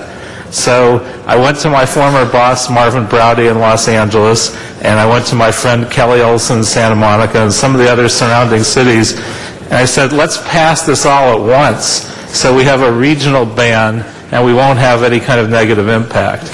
And it was incredibly effective. I asked Marvin to do it first because he'd been working on smoking issues probably before I was born. But it worked well, and it provided the momentum for state legislation that probably otherwise would have been killed by the tobacco interests, and Terry Friedman's landmark bill passed at the state level. I think in this case, because we've made so much progress as a society, I don't think we need to have those conversations with other cities. In fact, I know they are already watching us in a very positive way. West Hollywood, for instance, council members have already called me and said, we're watching what you're doing because we're going to pass an ordinance that mirrors what you do. And so I believe that other cities, I haven't even talked to any of them, Beverly Hills, Culver City, I think we'll have a lot of surrounding cities do the same thing. Someone will write the same bill, I'm sure, in the legislature, and I think this will have the same good result. And like it did in the case 20 years ago, it's spread all over the world. You now see it in China and other places where smoking is really the norm. No smoking in a lot of public places. And I think this will provide the leadership to take us on the next step, and this will make a tremendous difference. And you'll probably be seeing this all over the country shortly after we do this. So thank you for doing what you're doing. This is a very exciting day. Mr. Alarcon? I didn't press my button. You didn't push? Mr. Cardenas? Yeah, I just want to add to the comments of my colleague. Paul, you're absolutely right. Other cities have done things lesser or more aggressive than what we're facing here in Los Angeles. But one thing I wanted to point out as I was discussing with Tom, to Councilmember Rosendal's comments, this takes effect in a year, right? So it basically gives a year of awareness, prepare for restaurants and organizations to prepare and how to implement it. So it's not going to be implemented in 30 days, 45 days. Basically, from the time we pass it, then it's a year later that it actually gets implemented, correct? The one requirement that gets implemented 30 days after it takes effect is the requirement for the restaurants to put up an education notice. But otherwise, you're correct, Councilmember. And the education notice is part of that friendly preparedness, right? Making sure that everybody understands this day is coming in the city of Los Angeles. But I may be mistaken on the actual city, but there is a city just north of us, up the 101 freeway, that basically passed an ordinance that says no smoking in their city at all. So unless you're actually in your home, you really can't be smoking in Calabasas, if I have the city correct. Let's call it City X. There's City X down the road, just a few miles outside of the city of Los Angeles, that actually passed an ordinance. For example, if you're walking to your car in a parking lot of a supermarket, which they tend to be pretty big, some of them, you're not allowed to smoke as you're walking through a parking lot. You're obviously not allowed to smoke on a city park, etc. You're not even allowed to smoke in any public place whatsoever. Inside a restaurant, 20 feet outside a restaurant, on a sidewalk, on a street, riding your bike, etc. If you are in that city, you are not allowed to smoke unless you are in your home. So my point is, I think what we're doing here is a very careful, methodical, well thought out, well discussed, and there's plenty of discourse on how we arrived at this ordinance. I think that's the responsible way of passing ordinances. I do believe in not reinventing the wheel. I believe that we have to use those opportunities to look at what other jurisdictions have and have not done, especially when it comes to breaking new ground, to make sure that we don't get sued and then end up having to start over again. But I think this ordinance is well written. I think it's been very methodical, and at the same time, we also have to be mindful of learning from other people's mistakes, and also learning cities' mistakes and jurisdictions' mistakes, and also learning from their successes as well to make a good ordinance. Today, I think we have a very responsible and good ordinance, and in addition to that, it's my understanding that if you have an establishment that involves food, and it might be your primary product outside of other products, you can have smoking under the old rules. This does not affect you if it's for 18 and older customers, correct? If what you're referring to is a nightclub that incidentally provides some food but whose primary purpose is entertainment and the like, then it would qualify as a nightclub and it'd be exempt from this provision. Well, it's also my understanding, I'll push my button again, Mr. President, if I have to, but I just want to clarify, it's my understanding that if we happen to have an establishment within the city of Los Angeles that is for 18 years or older, in other words, no children allowed to come into that place and participate, and their primary product is serving hot food, that this does not apply to them. That would be incorrect. That would still be viewed as a dining establishment as defined in this ordinance. Even if they do not allow children? That's right. There is no age-specific distinction. All dining areas are equally regulated. In fact, there might be some equal protection problems if you were to create that kind of distinction. Okay, I'll push my button again. If I might... Clarification? Clarification. This ordinance is so carefully drafted that while it prohibits smoking 10 feet outside of an outdoor dining area, there is an exemption for exactly the kind of circumstance you're describing, Mr. Cardenas. It specifically exempts somebody who is walking down the street, minding their own business, not pausing, and they're smoking. If they happen to pass right by an outdoor dining area, no one's going to cite them. They have a right to keep moving right down the street. And the point of clarification for the enforcement is the LA City Fire Department. Well, there is no assigned department. Thus, any department that has state authority to issue an infraction could theoretically issue an infraction under this measure. If I might add one more thing. In terms of this ordinance serving as a model, there is one additional element that we believe is a step forward and should be looked at by other jurisdictions, and that is the findings at the beginning of this ordinance, which many members of the public just look at that as the language before the law. But this set of findings tells a story. It tells a story that in the 19th century, smoking was highly restricted to special smoking rooms. Smoking only became all-pervasive in American society when technology developed a portable smoking device called a cigarette and a portable safety ignition device called a safety match. By the time science realized how dangerous tobacco smoke was, it had thoroughly permeated all of American society. So public health now faces the issue, how do we put the genie back into the bottle, but do it in a series of measured steps?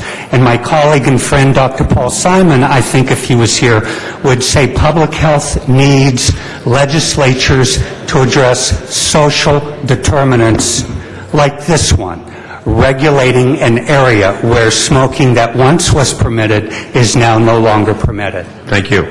Mr. LaBonge, followed by Mr. Smith. I just wanted to clarify, members, and thank you, Mr. Cardenas, for asking your questions there. There's going to be a year to work with the community, because not all of us in the room are impacted by this. There's a number of ethnic restaurants that are in the district that I represent, Mr. Weston's district, other districts as well, that need the outreach. And all those people from the advocacy groups, from the American Cancer Society and others, please stand up again, because you promised that you're going to help me translate those words in this ordinance, translate them so everybody can understand the need, the Lung Association, everybody, so that we can make a difference. It will take a year, and I wanted to thank you for that. And I'm going to watch this real closely, because I know some business people, you can be seated, as they used to say in school or church or wherever you were there, whenever they said be seated there. But I would say that it's important that we get this in multilingual, that it is self-enforcement. I don't want to see city inspectors have to go out unless it's a very abuse, arrogant operation. It will be self-enforced like it was in this building when the late, great Mr. Browdy championed and Mr. Bernardi, John Farrell, God rest his soul, he didn't like it as much as his late afternoon he would enjoy a cigar. That being said, the time has come. Now, just clarify on cafes and 47s and 49s. If you're a cafe, if you're a nightclub, if you're on Hollywood Boulevard, Sunset Boulevard, you're dancing, and this will be allowed in an area outside the building, right? If it's not primarily a dining area. If it's a nightclub, then it's allowed. Right. So we're going to work with that, and we're not going to try to get it all today. We're going to try to get it through time. I think there's other issues that we have to work on as far as this implemented to encourage people not to smoke, and also to let those who do not smoke enjoy the area. It was first, when they did establish that too, that took smokers outside of indoor facilities to get them in the outside open air. But then all of a sudden everybody likes to be outside. It's nice to be outside, it's fun, but it's absolutely no fun if you have that drift coming in there and that smell that is there. So let's work together on this. I thank you again, every one of the advocates who came down, and I also thank the California Restaurant Association that saw which way the wind was blowing, in the sense that the people that they serve and represent want this in a way that could help fine dining, regular dining, all kinds of dining.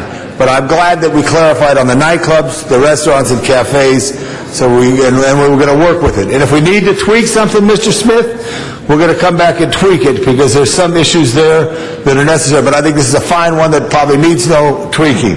And if I may, because I got 7 seconds left, Monty Messick, stand up, please. Monty is an advocate. He didn't speak this morning. His dog bit me the first year I ran for office. I'm knocking on his door, but I got his vote and his wife's vote, who's a great Thank you, teacher. Mr. Labange. Mr. Smith. And that was a very relevant story. Thank you We'll for do that, dog Tom. stories later. Just a couple points that I heard, questions asked to Mr. Rosenthal's question about how people can know about this. When the business licenses go out for restaurants, there'll be a notice in there that there's a new ordinance. So there'll be that time frame, opportunity for them to know what their responsibilities are. To Mr. Cardenas, he mentioned the children and the differential. This ordinance is not about children, although that's an important consideration in a policy mover. It's about human beings and humans' rights to have a smoke-free environment and to protect them. So this is not just children. I thought that might be a perception some people got, but it's not about just children alone, although that is important to us. And finally, the question about infractions, and I would just recall that when the first ordinances came out, there was a lot of concern about who's going to enforce this. The police department was very concerned that we're going to be sending police out to cite people and write citations all over the city for smoking. That never happened because society self-regulated itself. Not only did smokers become aware of the fact that their habit was impinging upon other people's rights, but that it was offensive to other people. And society demanded that the restaurant owners enforce it in their restaurants, or people wouldn't go there any longer. And it became self-regulating. And that's where we've become now as a society. People understand it. They realize the need. Smokers understand it. They realize the need. And people are regulating themselves. So there is no need for police, building safety, fire department, anybody to go write any citations, although that law is a possibility. Should a restaurant owner say, I've got someone who won't stop smoking, they won't leave, they would then have the opportunity to call and request someone come out. But that is not the intent of this law. It will self-regulate as all the smoking laws have done.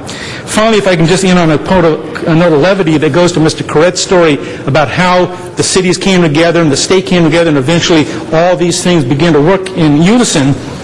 I came in from Canada a few months back and landed in San Francisco. And upon landing, the pilot, as they always do, said, "Welcome to San Francisco International Airport. The weather outside is 75 degrees. The wind is 6 miles an hour. It's 4 p.m. Set your clocks. And if you have a need to smoke, please wait till you leave California."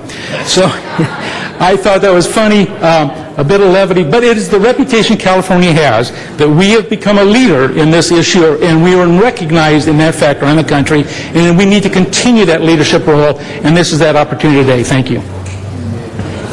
And Mr. Cardenas. Yes, since the last time I spoke, I got clarification about establishments.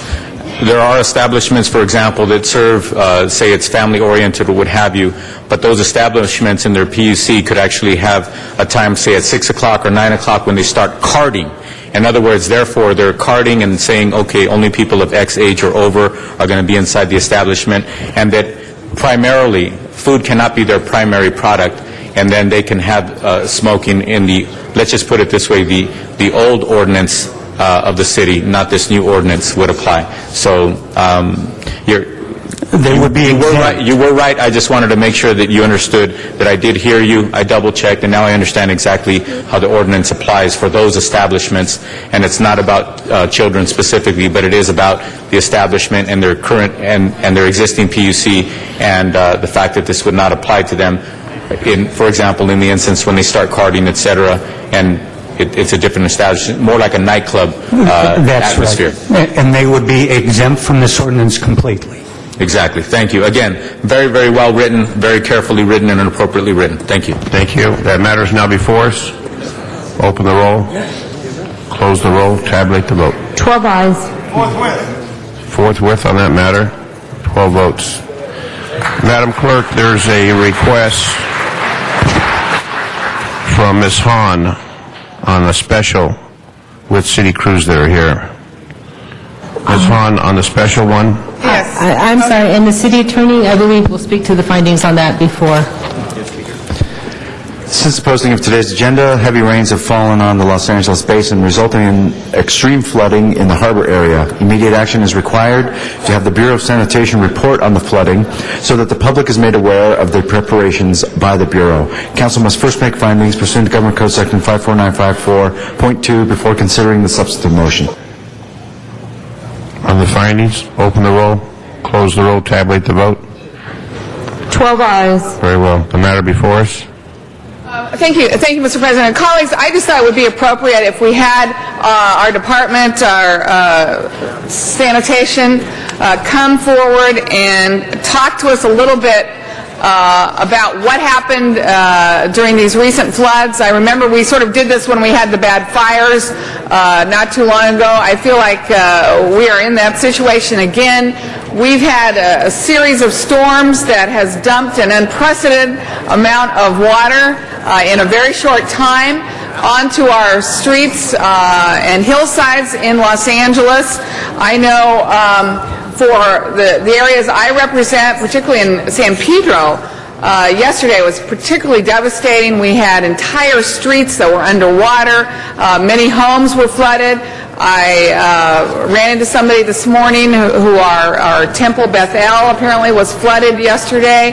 9th Street was underwater. 5th Street, 4th and Grand was particularly hard hit.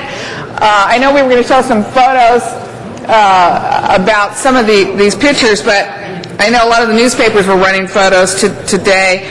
What I wanted to maybe hear from you, these are just some photos, colleagues, of places in the harbor area that were completely underwater. I know our port police were actually rescuing folks yesterday from their cars, from the streets. It was quite a bit of devastation that happened. And so what I wanted to know, and by the way, let me say that I have heard reports coming into my office that our city crews were working around the clock, all night long, helping dig people out, pump water, clear debris. I know our Department of Recreation and Parks were out there in our parks also clearing debris. We've been trying to remove the giant palm fronds. You can see by that photo how high up the water is on some of our streets in the harbor area. So, what I want to know, maybe you can tell us a little bit about how you assessed what happened. And one of the things I initially was wondering about was our new, can we have it quiet, because this is stuff we really want to hear. Sergeant at Arms, if you can please maintain order in the council chambers. Because, by the way, we're expecting another storm to hit this afternoon. So we want to make sure we have all the information we need, people have the information they need. But one of the things I thought of when I was driving around on Monday, because Sepulveda was flooding between Vermont and Western, and I noticed that the new grates that are on our storm drains, I was wondering, is this part of the problem?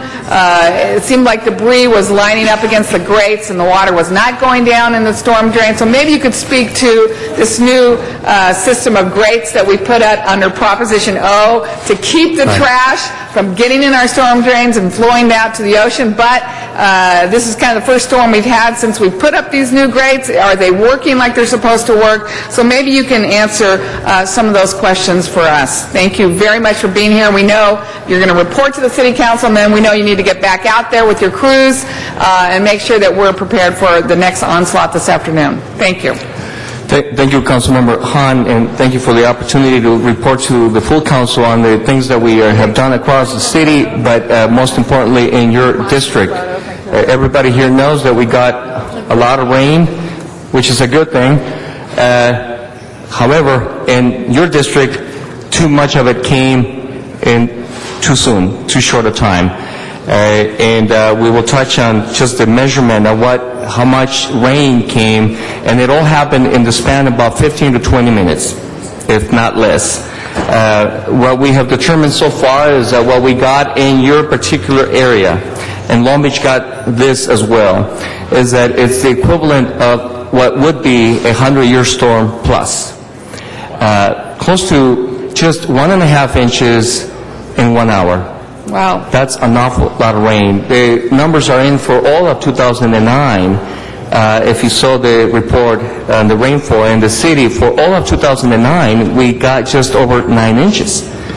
And yet, you got under 2 inches in 1 hour. Yeah. Actually, probably in 25 minutes in that particular part of the harbor. Now, we normally would think of the harbor as a fast-flowing terrain because it's hilly, the San Pedro, but we have localized areas. And by the way, I'm joined by Adele Hajj-Khalil, who is the Assistant Director who oversees the stormwater system. And yes, you're right, we have our crews out in the field. I know that you would rather have them out there than here, and you would rather have us out there than here as well. So with particular intersections and problem areas in the harbor and in San Pedro, 4th and Grand being one perfect example. A lot of water gushing down the hill, getting to a low point, which serves a good purpose, by the way. It slows down the flow. Otherwise, you get other problems if all of the water were to continue flowing down the hill. So it slows it down, and all of that water is trying to get into the catch basins and that intersection. Right. Well, it's way too much for the system to allow it all to go in that short period of time. So it rises up. And yes, the apartments there got flooded. Some of the homes were flooded. And yes, we helped the residents with pumping water out, removing debris, and we had our crews, 10 crews work there through the night. We got 3 crews stationed there right now. We clear all the debris. We cleared all of the catch basins last night and this morning. And then you wanted us to speak to the design of this particular, because let me just tell you that they did work, they do work. How are they supposed to work in the event of a major flood? Adele will demonstrate to you how easy, but as the water rises up to a certain level, 3/4 of the height, and that pressure, that minimum pressure should trigger a mechanism that opens it up, and Adele will demonstrate. Good morning. The Adele Hashkali from Bureau of Sanitation. The purpose of these screens is to prevent trash, as you mentioned, Councilwoman. The way, if you look at it and you try to kick it, it will not open, and that's intended to occur that way because you want the trash to be held. However, if you put the slightest pressure through these holes, you'll see the whole mechanism will collapse and the system will open up. So any minor pressure will open the whole thing, and I invite anyone who wants to feel how easy it is to open. These things open under the slight pressure. These were tested a number of times under a lot of scrutiny because the concern we had was flooding. And these are designed to open up and stay open during a rain. And basically, if you try to kick them, will not open, but once you go through and put some pressure, it will unlock the mechanism and open it up. We went and looked at all of them yesterday, especially in the area that was impacted, and made sure that they were working. And based on our review, they looked like they were working fine. In some locations, we even saw a maintenance hole cover that came off on the drain, and that showed that the indication that water was actually going through, but it was too much water, that it was just too much to handle. An indication these were working also is immediately after the storm, the water drained and it left. So if these were not working, the water would not drain. The water will still be there at these locations. The ponding was localized because the system could not handle that much flow under these conditions. We keep looking at these. I know one of the things that we have as part of our inspection program is to inspect the operation of these locations and to make sure that these are working every time we clean the catch basins, which we usually clean before a rainstorm, and in some locations we clean them up to 3 times a year. So that's something that we will do. So these were clean. When was the last time these were clean? In your specific location, they were cleaned in March of 2009, and they were cleaned in early October of 2009 before the rain event started, and yesterday again. Right. Okay. So you think, according to your initial Assessment, yeah. assessment that they were working properly and that there was just too much water in too short of a time. Yeah. Yes. There was one other physical phenomena that occurred all at the same time. The high tide. High tide. The high tide. So when the tide is high, that then prevents the water from just having this better space to flow into the ocean. To flow out. So it creates a back pressure. What time is high tide today? I think it's 11:46 today. And what time is the storm coming? Well, hopefully 12:30.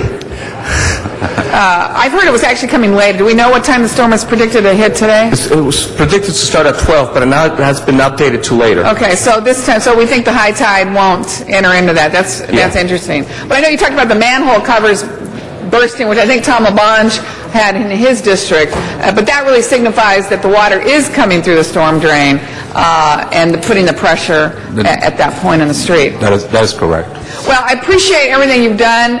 I just have not seen this kind of devastation in San Pedro in all my years, and it just seemed like the one variable that we never had before was these new storm grates.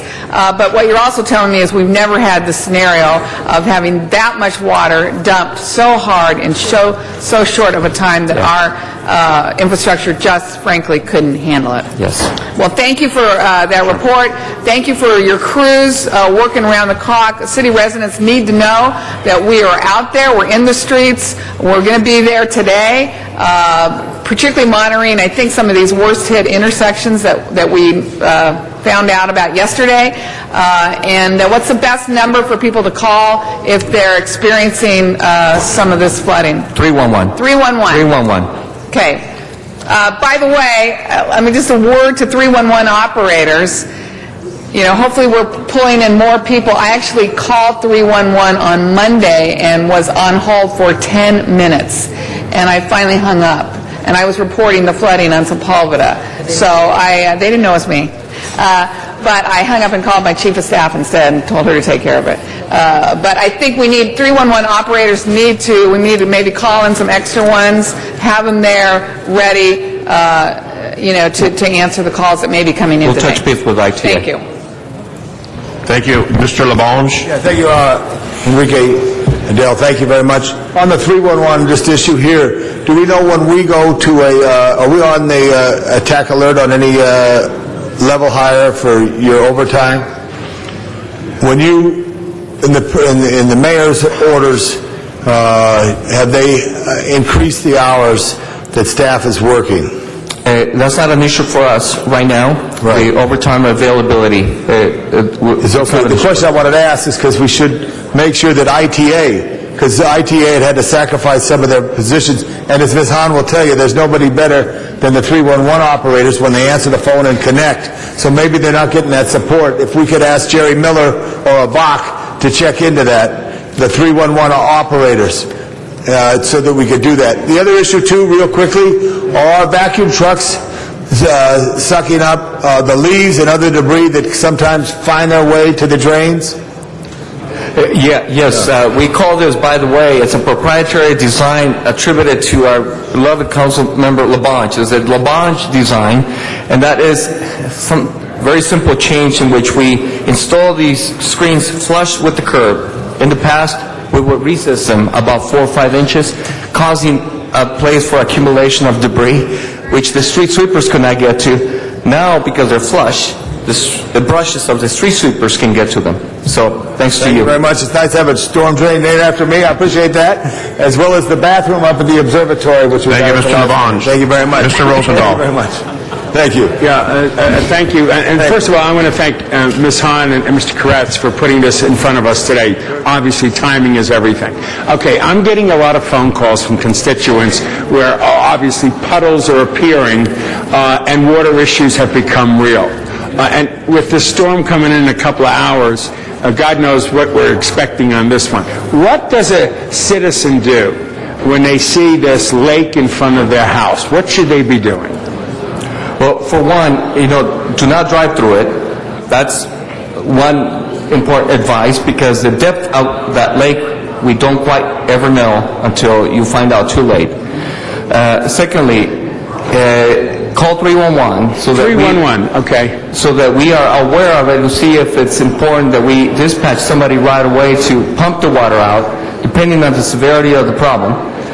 We do have locations throughout the city where water accumulates just because of the depression on the streets. Yes. And that eventually will go away, so that's not something that's urgent or immediate. Right. But if it has risen to the point where cars cannot get through, or a resident simply will not go through because they believe it's too deep, by all means, we will respond. Okay, we do have crews. I want to make sure that people watching this know that when you push 311, they will get connected with somebody in the department, and we have people able to get out within, 30 minutes, an hour? What's your sensing of timing on this? On a very urgent matters, we would be there within the hour, within 30 minutes, depending. But on something less urgent, it may be a couple of hours. When I was chair of Public Works, of course, I want to thank you all for your guys' leadership, because we do a lot of things together. Will some of it, flush into the ocean, we know, and debris will end up in the ocean, we know. Yes. But some of those processes we put in through Measure O, are they working? They're doing their job. In fact, I know that we drive by a catch basin that's got one of these screens, and in fact, it's filtered out exactly what it was supposed to do. Keep the trash from going in the storm drain system. We can remove it, for sure, from the screen, whereas if it goes into the storm drain system and eventually to the river or the ocean, at that point, it's too late. We cannot remove it. Please. We estimate about 60% with the measures that we have done today, thanks to Prop O and the funding from our residents. We're able to prevent 60% of the trash so far from reaching the waterways and the ocean by the measures we've done to date. Excellent. And our goal is to reach close to 100% by 2013, if not sooner. Very good. Thank you both very much. And again, dial 311 if you got a big puddle out there, and they'll be out there within the hour. Okay, thank you. Mr. Koretz. Yeah, just a quick question, maybe a hair off topic. How's the LA River doing? I know we anticipate that some of it was built to withstand a 100-year flood, but this may be worse. Are we anticipating that be completely controlled under this circumstance, or no? Councilman, we can certainly speak to what we know. That is, if the design of it, as you said, is for a 100-year storm.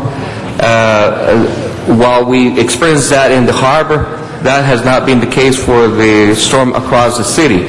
So, but I would be speaking out of beyond authority. That's the Corps of Engineers who can really speak to how the LA River, and we can certainly, and we'll find that out for you. We are in touch with them. We don't have reports of any problems or any location in the river where it's reaching any place anywhere near the top of the levee or any areas of concern. So nothing that's giving us cause for alarm as of yet? No. And Councilman, I think the first thing you will hear is the Sepulveda Basin being closed. That's the first thing that's done to help contain and retain some of the water. Our treatment plant is in that location. We have berms around it, and usually we'll find out when Burbank is closed and the Sepulveda Basin is closed, that means we're having a lot of water and we're trying to hold the water. The Corps of Engineers will hold the water and create a pond to prevent flooding downstream. So far, we haven't seen that occur. Right. Thank you. Mr. Reyes, followed by Ms. Hahn. Thank you, Council President. Colleagues, I appreciate the question from Councilman Koretz, and thank you for your response. And as you know, I just want to make very clear to the viewing public that the river is a very dangerous place when it rains. The river should not be approached. You should stay away from it. It is the fastest river designed by the Army Corps in the 1940s to do what it's doing today. Get the water out from the high areas of the basin down into the ocean as quick as possible. So please, I say to the public, stay away from the river during the rains. It's a very dangerous place. Do not play near it. Do not bike near it, because it is a very tumultuous location. But my second point is, this, colleagues, I believe is the reason why we should continue to focus on how we support Bureau of Sanitation, Department of Water and Power in dealing with the physical improvements that can enhance its flood control capacity. The River Master Plan addresses it. It gives us very specific strategies while creating multiple purposes, multiple goals at the same time.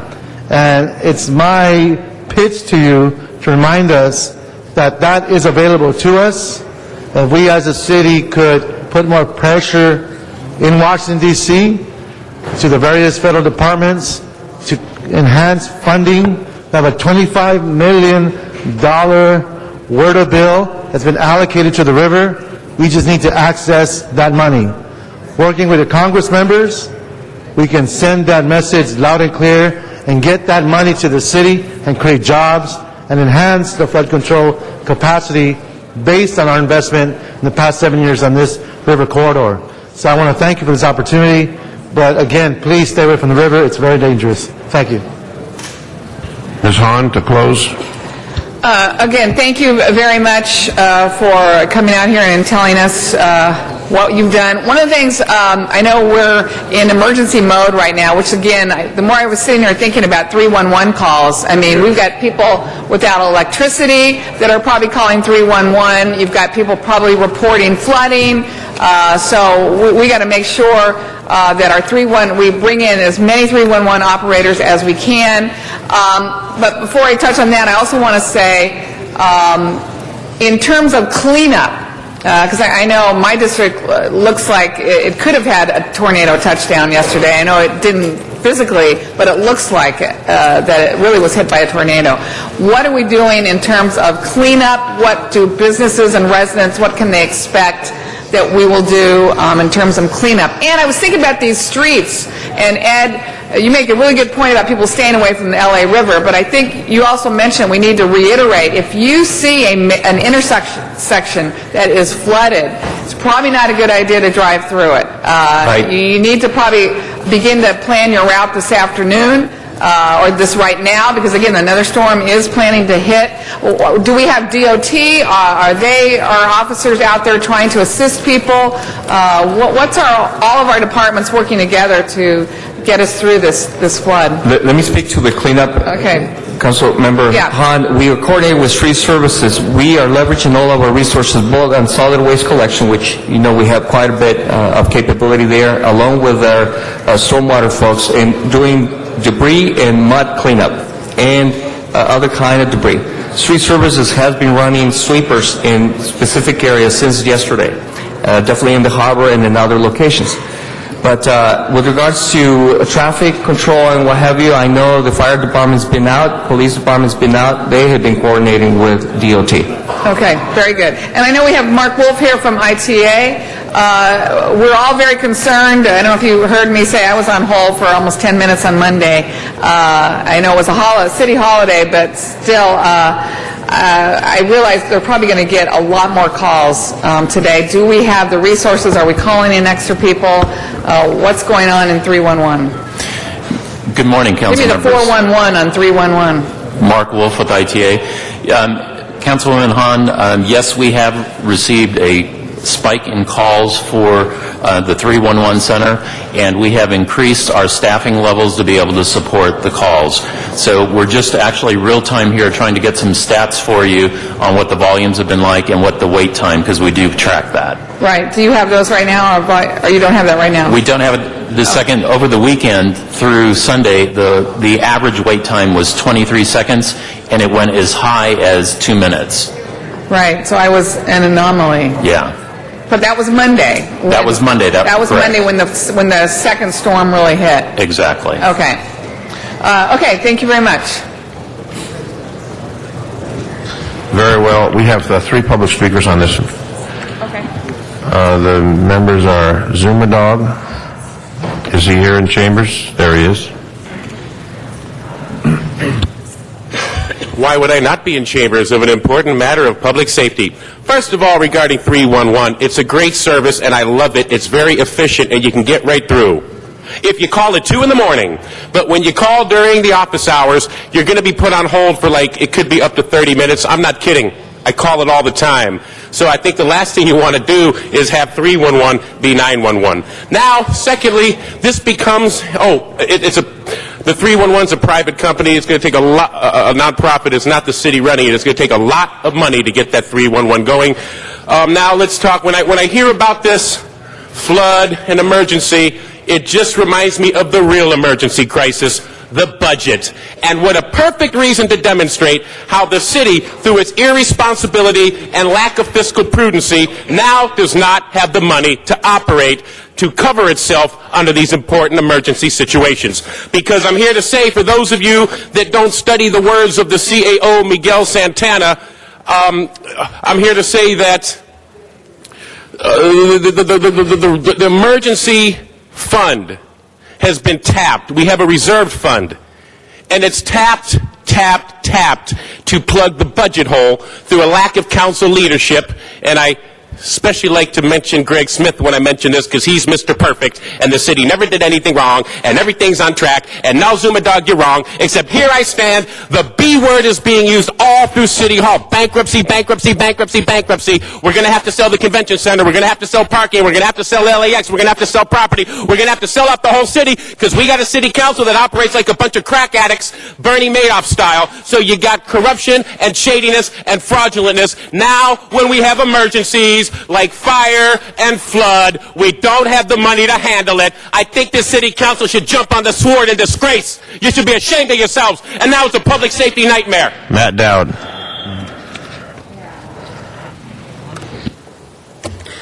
Thank you. Yes, finally, Matt Dowd. I'm on Facebook, too, if you want to add me as a friend. So I was out in the rain yesterday with Zuma Dog, so we know exactly what it was like. And we were getting harassed by Arnold Schwarzenegger's people, and that's up on Facebook, too. But look, Santa Monica was getting flooded out. The rain comes down so quick, the streets have all got great drainage, but it all has to end up somewhere. The real problem is the global problem, though, and there's going to be bigger disasters coming. I hate to be the bringer of doom. You look at places like Haiti. I mean, we're talking about some isolated flooding in Long Beach, and it's a crisis. I mean, an 8.0 through here. Oh my goodness, you guys would be on your knees. So you'd have to go to Obama for more funds. That's what we have to do. But he doesn't have any left. He's tapped the Treasury. The deficit's trillions. See, he's turning out to be the false prophet, really, in Revelation, Obama. He was meant to be change and all these good things. So let's hope we get money to fix some of these problems. And don't waste it on all the front-end loaded contracts and all those other things we heard about. So yeah, go to Obama, get Eric Garcetti to go to his pal, the false prophet, because look at all the disasters and everything is, and the money's gone. You listen to the mayor. The whole countries are bankrupt around the world right now. That will affect you. Arnold Sachs.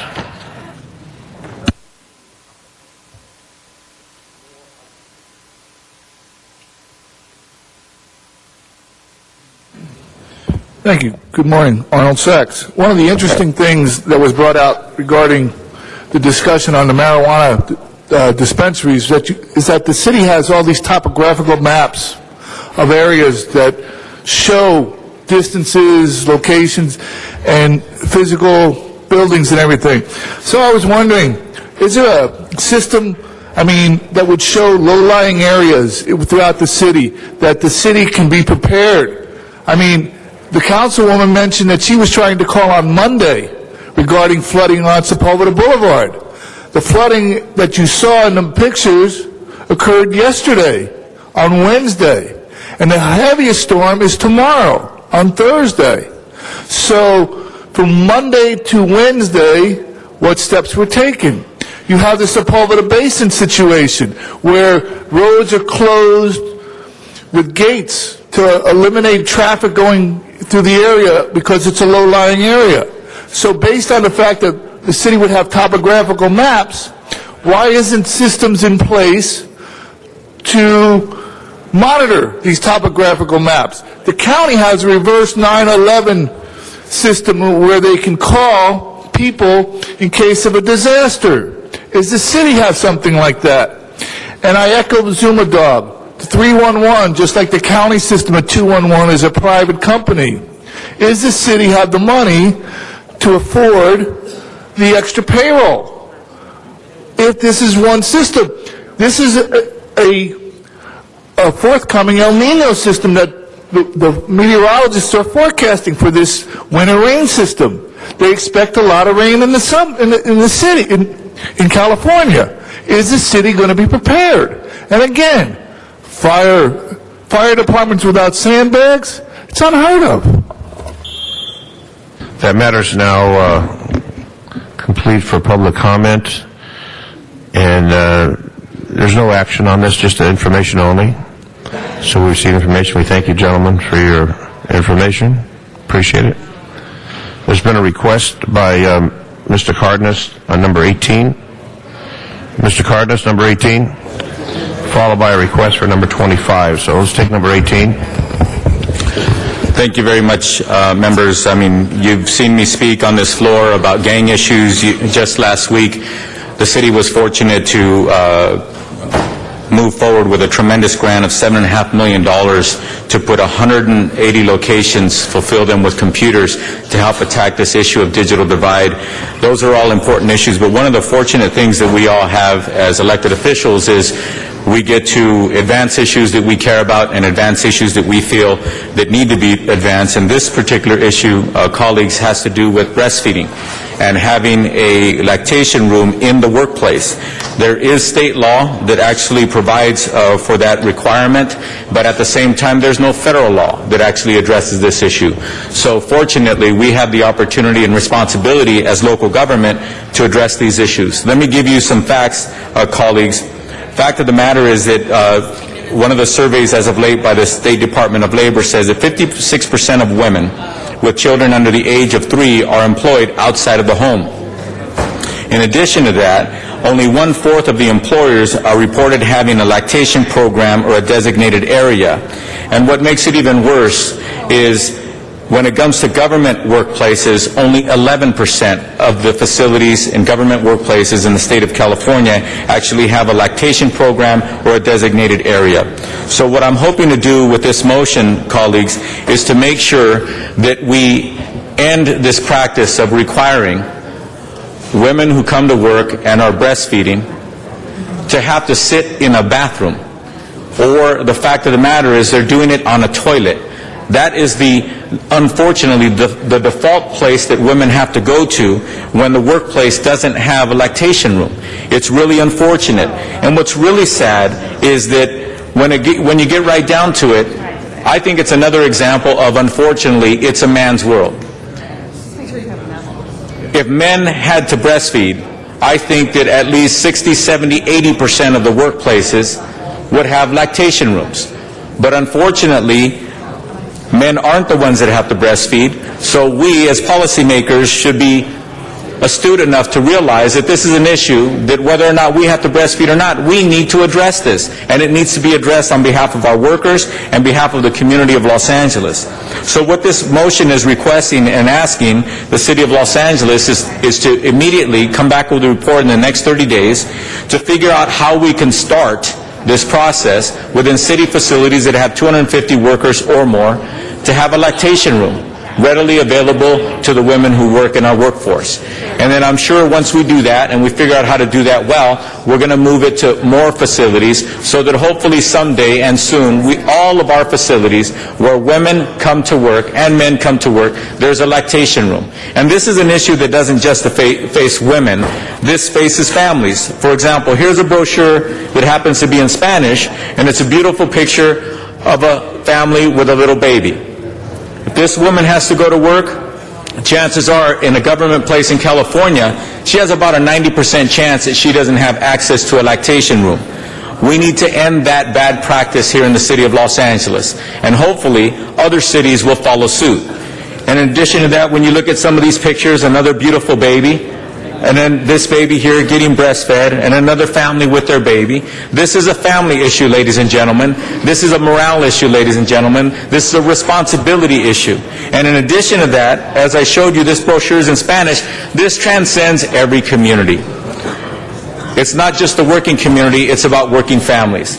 And once again, I remind all of us that we're in America. We always brag about how great our country is. We always brag about how we're the leaders of this and leaders of that. And yet here in the state of California, only about 10 out of every 100 workplaces that are government workplaces actually have this facility available to the women that work in their workplace.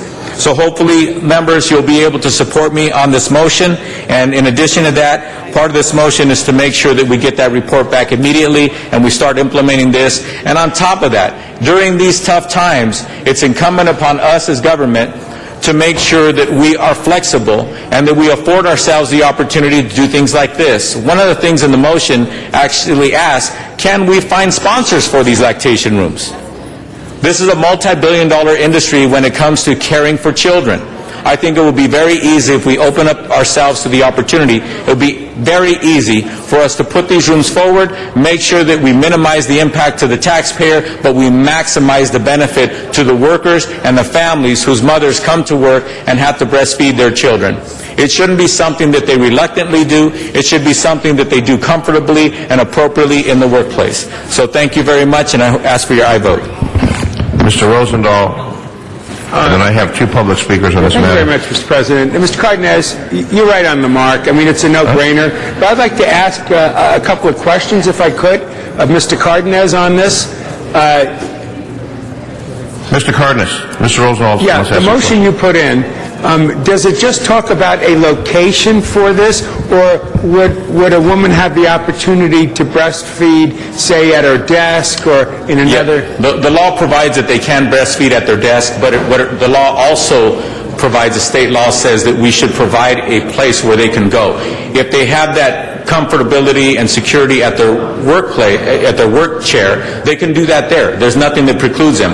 But let's remember, there are many people who have their own workplace that might be a cubicle and might have 3 or 4 walls around it. It might be a private work room. But there are, in fact, places where hundreds of people work in a big floor area where they don't have those walls, they don't have that privacy. And that's why the state of California says that we should provide that privacy to every person who needs that opportunity. Thank you for that. And I totally agree with you. It's a no-brainer, and we should move as quickly as humanly possible to institute it. Thank you for bringing it to our attention. Thank you. We have two public speaker cards on this matter, but this was heard in committee. Mr. Cardenas, your pleasure on this? Yes. The speakers? Yes. You want to hear the speakers? All right. Karen Peters and Alex Sosa. Thank you. My name's Karen Peters. I'm the Executive Director of the Breastfeeding Task Force of Greater Los Angeles.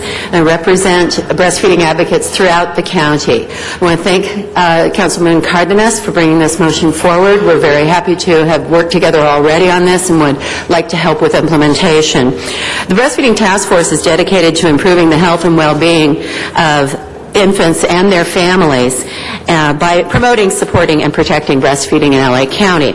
Breastfeeding is a primary public health prevention measure. It prevents illness, chronic and acute illness in children. Babies have less ear infection, less diarrhea, less pneumonia, less asthma and allergy, less diabetes, and less obesity. Mothers' health is improved also with less breast cancer, ovarian cancer, and diabetes. But in particular, it also is helpful for employers. So the city, being one of the largest employers in the county, will benefit because there will be less absenteeism. When mothers and fathers do not have to stay home with sick children, then they are at work. So this is going to benefit the bottom line in this city. There's also less turnover. Women who are supported in their breastfeeding tend to stay at their job. We don't have to pay to replace them. So this motion is good for our youngest citizens, our babies, but also for the city itself. And we want to point out and thank the city attorney's office for having already implemented this. In 2004, the former city attorney wrote policy and there is implementation in the city attorney's office already. So the rest of the city can follow the attorney's office lead and provide privacy and support for mothers in the workplace who are expressing their milk. And as Councilman Cardenas said, this is California public policy, but the implementation has been lagging. I applaud LA City for taking the lead in implementation. Thank you. Thank you, ma'am. Morning. Good morning. My name is Alex Sosa, and I'm a mother of 2 kids who were exclusively breastfed while I work full-time. I breastfed my 2 kids. My first child, I breastfed exclusively for 1 year. My second child, I breastfed exclusively for 4 years. The reason that I was able to breastfeed for so long was the support and encouragement from my family, my friends, and my work. Having my employer provide a space, support, and time that I needed to help me meet my breastfeeding goals. My breastfeeding goals were based on the American Academy of Pediatrics and the World Health Organization. The American Academy of Pediatrics recommend that you breastfeed 1 year or longer. The World Health Organization recommends that you breastfeed 2 years or longer. Breastfeeding was good for me, was good for my family, was good for my kids, was good for my employers. It was good for me, as Karen has mentioned, because it has tremendous benefits as a woman, particularly in reducing the incidence of breast and ovarian cancer. For my children, it was good for them because they were less sick and I didn't have to spend as much time in the doctor at the hospital. For my family, because we save money, and also because we contribute to a safer environment, a safer planet, less items that we needed to recycle. For my employer, I was able to return back. With my 2 kids, I returned back 2.5 months when my babies were 2.5 months. So I was able to return back to work sooner. I feel that my plan as a mother and as a working woman were going to be protected and honored in my workplace. My employer had a lactation room. My employer had policies. My supervisor encouraged me to pump. I pumped 3 times a day. I worked from 8 to 5. I pumped during my breaks, and I pumped during my lunch break. Honorable council members, many of you can relate to my experience. Many of you are women. Many of you know women, either in your life or in your workplace. How stressful and challenging it is to be a mother and to be going back to work. I ponder those same thoughts. Should I go back to work? Should I quit? Should I go part-time? Thank you. Thank you. Mr. Cardenas. Thank you very much. Thank you for your tremendous support, and it's through your awareness toward me in my office that we carry this motion, so thank you very much. And again, it's my pleasure to work on this issue. A lot of times, people try to pigeonhole elected officials and say, well, he's a man, he's not going to carry that issue, or she's a woman, she's not going to carry that issue. Or also, I was actually told one time by one of my colleagues, and he said it very innocently, I was carrying a bill that really had something to do with the state of California, not particular to one community, and it was a business issue. And then one of my colleagues says, you're a Latino elected official, why are you carrying that issue? And I looked at him and I said, I'm a Californian, I'm an American, I'm an elected official to represent everybody, and that's why I'm carrying this issue. So again, for me, this is a fine moment to be asked to attend to this issue, to carry this issue, and we're not done carrying this issue. Like I said, this is the first step for us to implement this in our larger facilities for the city, and I hope that we can all work together and arrive at a time where all of our facilities have these opportunities for women to breastfeed wherever they work. So again, members, I ask for your aye vote. Ms. Hahn. Thank you. I didn't want to pass up this opportunity to thank my colleague for bringing this forward. This is such an important issue to really mothers everywhere. I had really a first-hand experience. My chief of staff, Courtney, who's I think out in the district right now dealing with some of our flooding issues, came back to work but wanted to continue breastfeeding her daughter Lily, so she had to obviously find places as we traveled up and down the state together of how to pump so that she could make sure her daughter had access to the breast milk even though she had left home and went back to work. I will tell you, Courtney was very resourceful on where she found places to do this, but it was always a challenge everywhere we went to find a place that gave her a little bit of privacy, a little bit of dignity as she attempted to do this. But she never backed down. It was so important to her, to the health of her daughter, that she continued to do this while coming back into the workforce. But I will tell you, it is not a very friendly place out there for mothers who are breastfeeding their children, and the conditions that she found herself in to do this were sometimes quite deplorable. So I want to thank all mothers who are continuing to do this. It's important, and the fathers who give support, but it's mothers first. It's important in our children's first years of life that they're able to have access to this. So thank you. We ought to make the City of Los Angeles certainly friendly to mothers who are breastfeeding their children. So good job, Tony. Mr. Cardenas? Yes, I request that we move the ITGA committee report. There are two reports, and let's move forward the ITGA report. Thank you. That matter is now before us. Open the roll, close the roll, tabulate the vote. 12 ayes. Very well.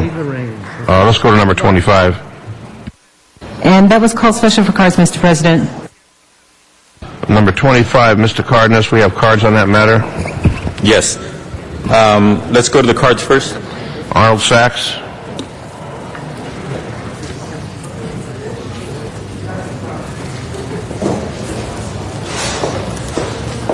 How many? Dennis.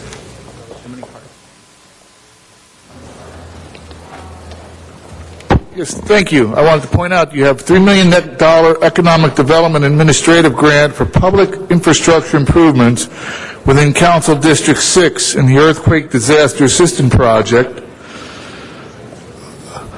No, within Council 6, District 6, within Council District 6 in the Earthquake Disaster Assistance Project for portions of Council District 7. So why are you taking money from Council District 6 for Council District 7 once you have the same kind of funding in Council District 7? In addition, one of your previous items on your agenda, you have $5 million for a citywide commercial retrofit municipal financing district program. Citywide, $5 million. $3 million you're taking from Council District 6 for Council District 7. Talk to your constituents in Council District 6. Thank you. Zuma Dog. Yes, I have to come here. Zuma Dog, quality and productivity czar for City of Los Angeles. Let me explain the way things are working now in the City of Los Angeles. And my words come from CAO Miguel Santana. L.A. is going to be a pay-for-play city in the sense, if you can't pay for it, you don't do it. So $3 million, first of all, it's CD6 Cardenas, CD7 Alarcon. So you have one council member under FBI investigation, the other council member under DA investigation, and now they want to take $3 million for public improvements. Okay, earthquake disaster. Let me remind people, this is no time to spend money for public improvements. I don't care what it is. We have emergency crisis on our hands, and the $3 million for earthquake preparedness, we have something, okay, here's the problem here. Plus 1.1 million matching funds. So here's what they do. First, they apply for $3 million for public service improvements. Then the city has to cough up another 1.1 million. We don't have it. Okay, and the real point I'm trying to make here is that the city, this is for economic development. This $3 million is for economic development. And the city has a problem. They consider public improvements. It says right here, take the money for economic development and use it for public improvements. Paying workers to do public improvements of work the city should be doing anyway is not economic development. The city will never get itself out of the mess. If the money for economic development is used to do the things, you wasted the money out of the general fund, and you have one council member under FBI investigation and the other member under DA investigation, and now they're in together in a cahoots racket to try to sham the rest of the city. The other 12, 13 districts should be furious that these council members are taking $3 million for a bunch of nonsense. It's for economic development. Get these guys in prison already. Matt Dowd.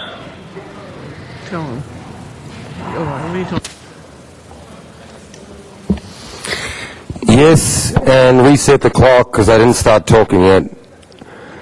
Look, Richard Alarcon, yes, this is, and through Tony Cardenas, who sits next to the shadiest, most problematic councilman in the history of the city, and that's evidence in the federal court. I'm not just saying that. But yeah, I'm worried about the transparency. As usual, this kind of money going to these two councilmen, because that's what they do. Stay on the subject. The subject matter is the $3 million Economic Development Administration money. So stay on that subject, please. Thank you. Why don't you let the attorney who has a brain make these decisions? I'm trying to talk about transparency with where this money ends up. It's right on the topic of the money. Why do you have to make me mad? Why do you have to get us upset by interrupting when I'm right on topic, damn it? Thank you. You said thank you.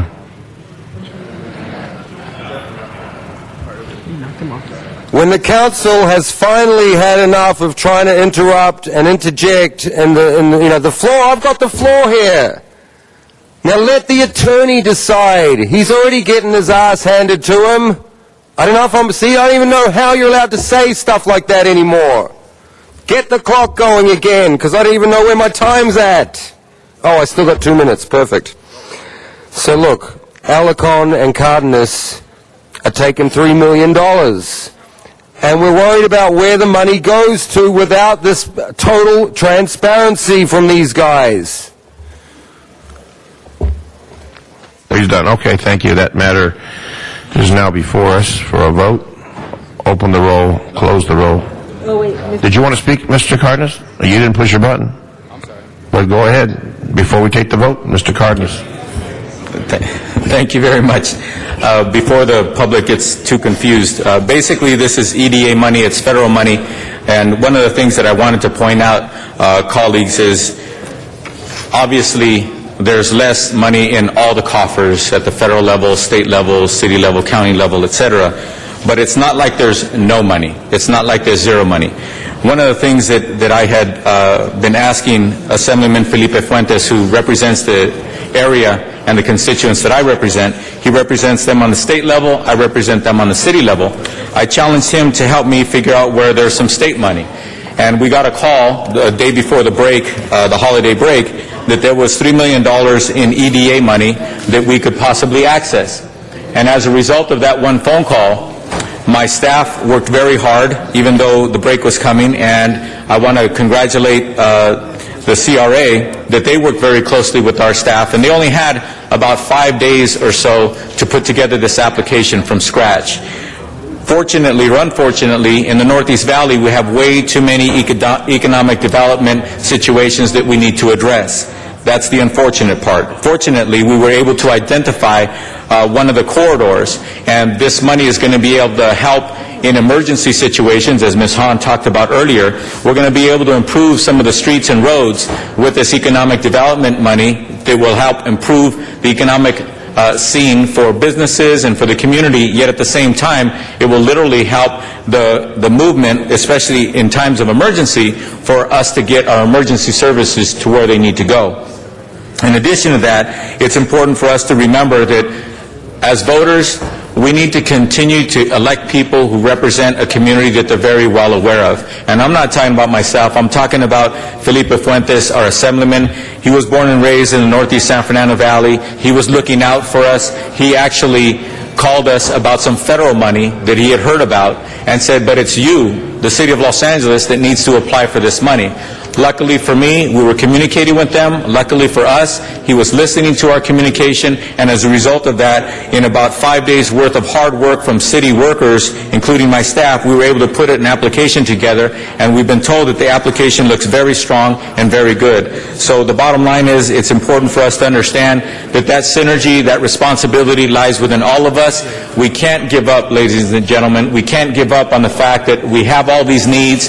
we have less money than we had before, but the needs are growing, and we need to make sure that we continue to turn over every stone and ask every congressman and every congresswoman, every senator, every assembly member, every governor that we can talk to please remember that we're willing to work hard to bring that money home. And here we have $3 million. I'm very happy to say that, to state that, and it's $3 million. It's going to be very, very well spent. It's going to improve the Northeast San Fernando Valley, and it's going to be 100% accountable and something we can all be proud of. Thank you. Thank you.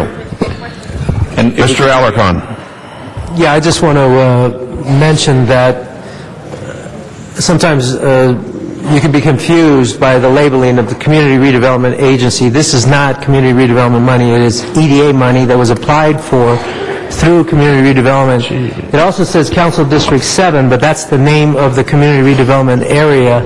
It actually is not, this money is not going to my district, so I want to commend Tony Cardenas for reaching out to the federal government to get $3 million in economic development support that are going to benefit his district and do a lot of good for the Northeast Valley, particularly with regard to the movement of emergency vehicles during exigent times like we have today.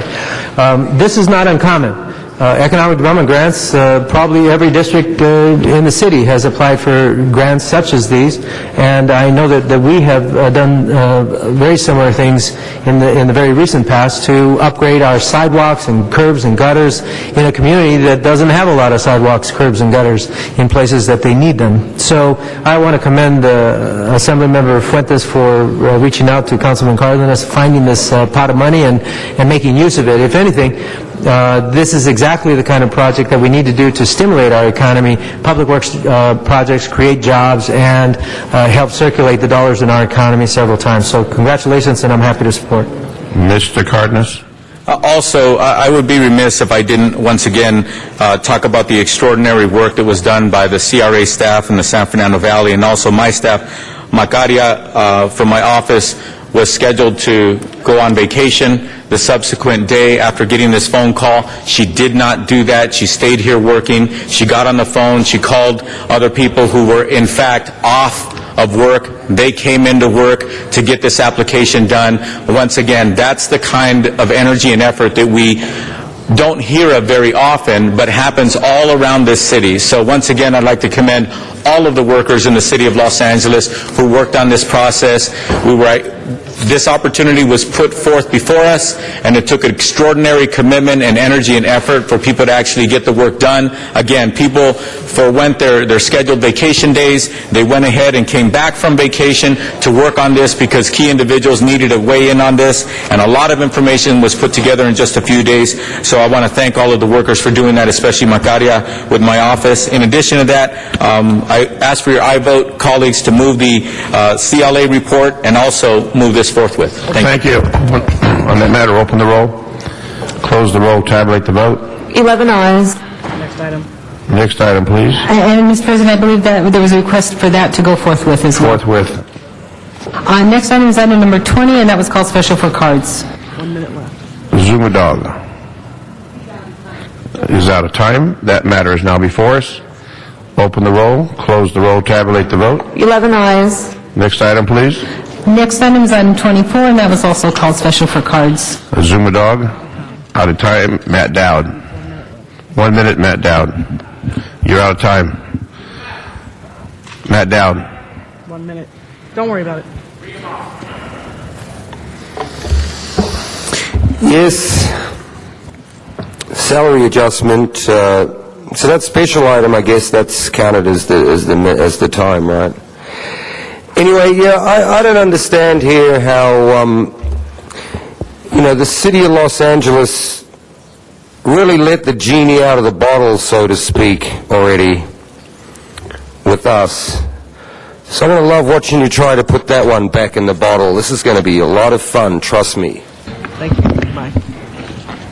Items before us, open the roll, close the roll, tabulate the vote. 11 ayes. Next item, please.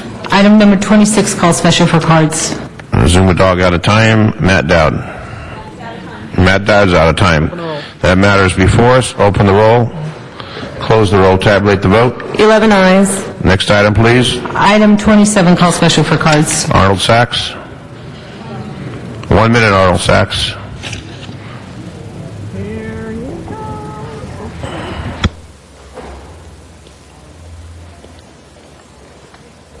See, Arnold Sachs. See how simple that is? Getting reimbursed from the city of Pasadena for work done by LADOT because you have a contract. So, above and beyond normal circumstances. So what's the problem with getting reimbursed for incidences that occur in a city that are above and beyond normal circumstances, like the Michael Jackson funeral expenses? Why is the city not being reimbursed? Why is the LADOT not being reimbursed for its extra staffing? If somebody hired a helicopter and dropped $100 bills on the streets of L.A. and created a public nuisance, they could be charged with A, a crime, and B, for the cleanup and for the manpower that would be necessary to fix the situation. Why not the same set of standards for AEG? That matter is now before us. Open the roll, close the roll, tabulate the vote. 11 ayes. Next item, please. Item 29 calls special for cards. Arnold Sachs. Out of time. Matters before us. Open the roll, close the roll, tabulate the vote. 11 ayes. And next item, please. Mr. President, next item, item number 31 is the closed session item. Very well. So we will go into closed session. Sergeant Arms, please clear the chambers for closed session. We have one closed session item. And we're going to go into closed session now.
we're back in open session. Madam Clerk?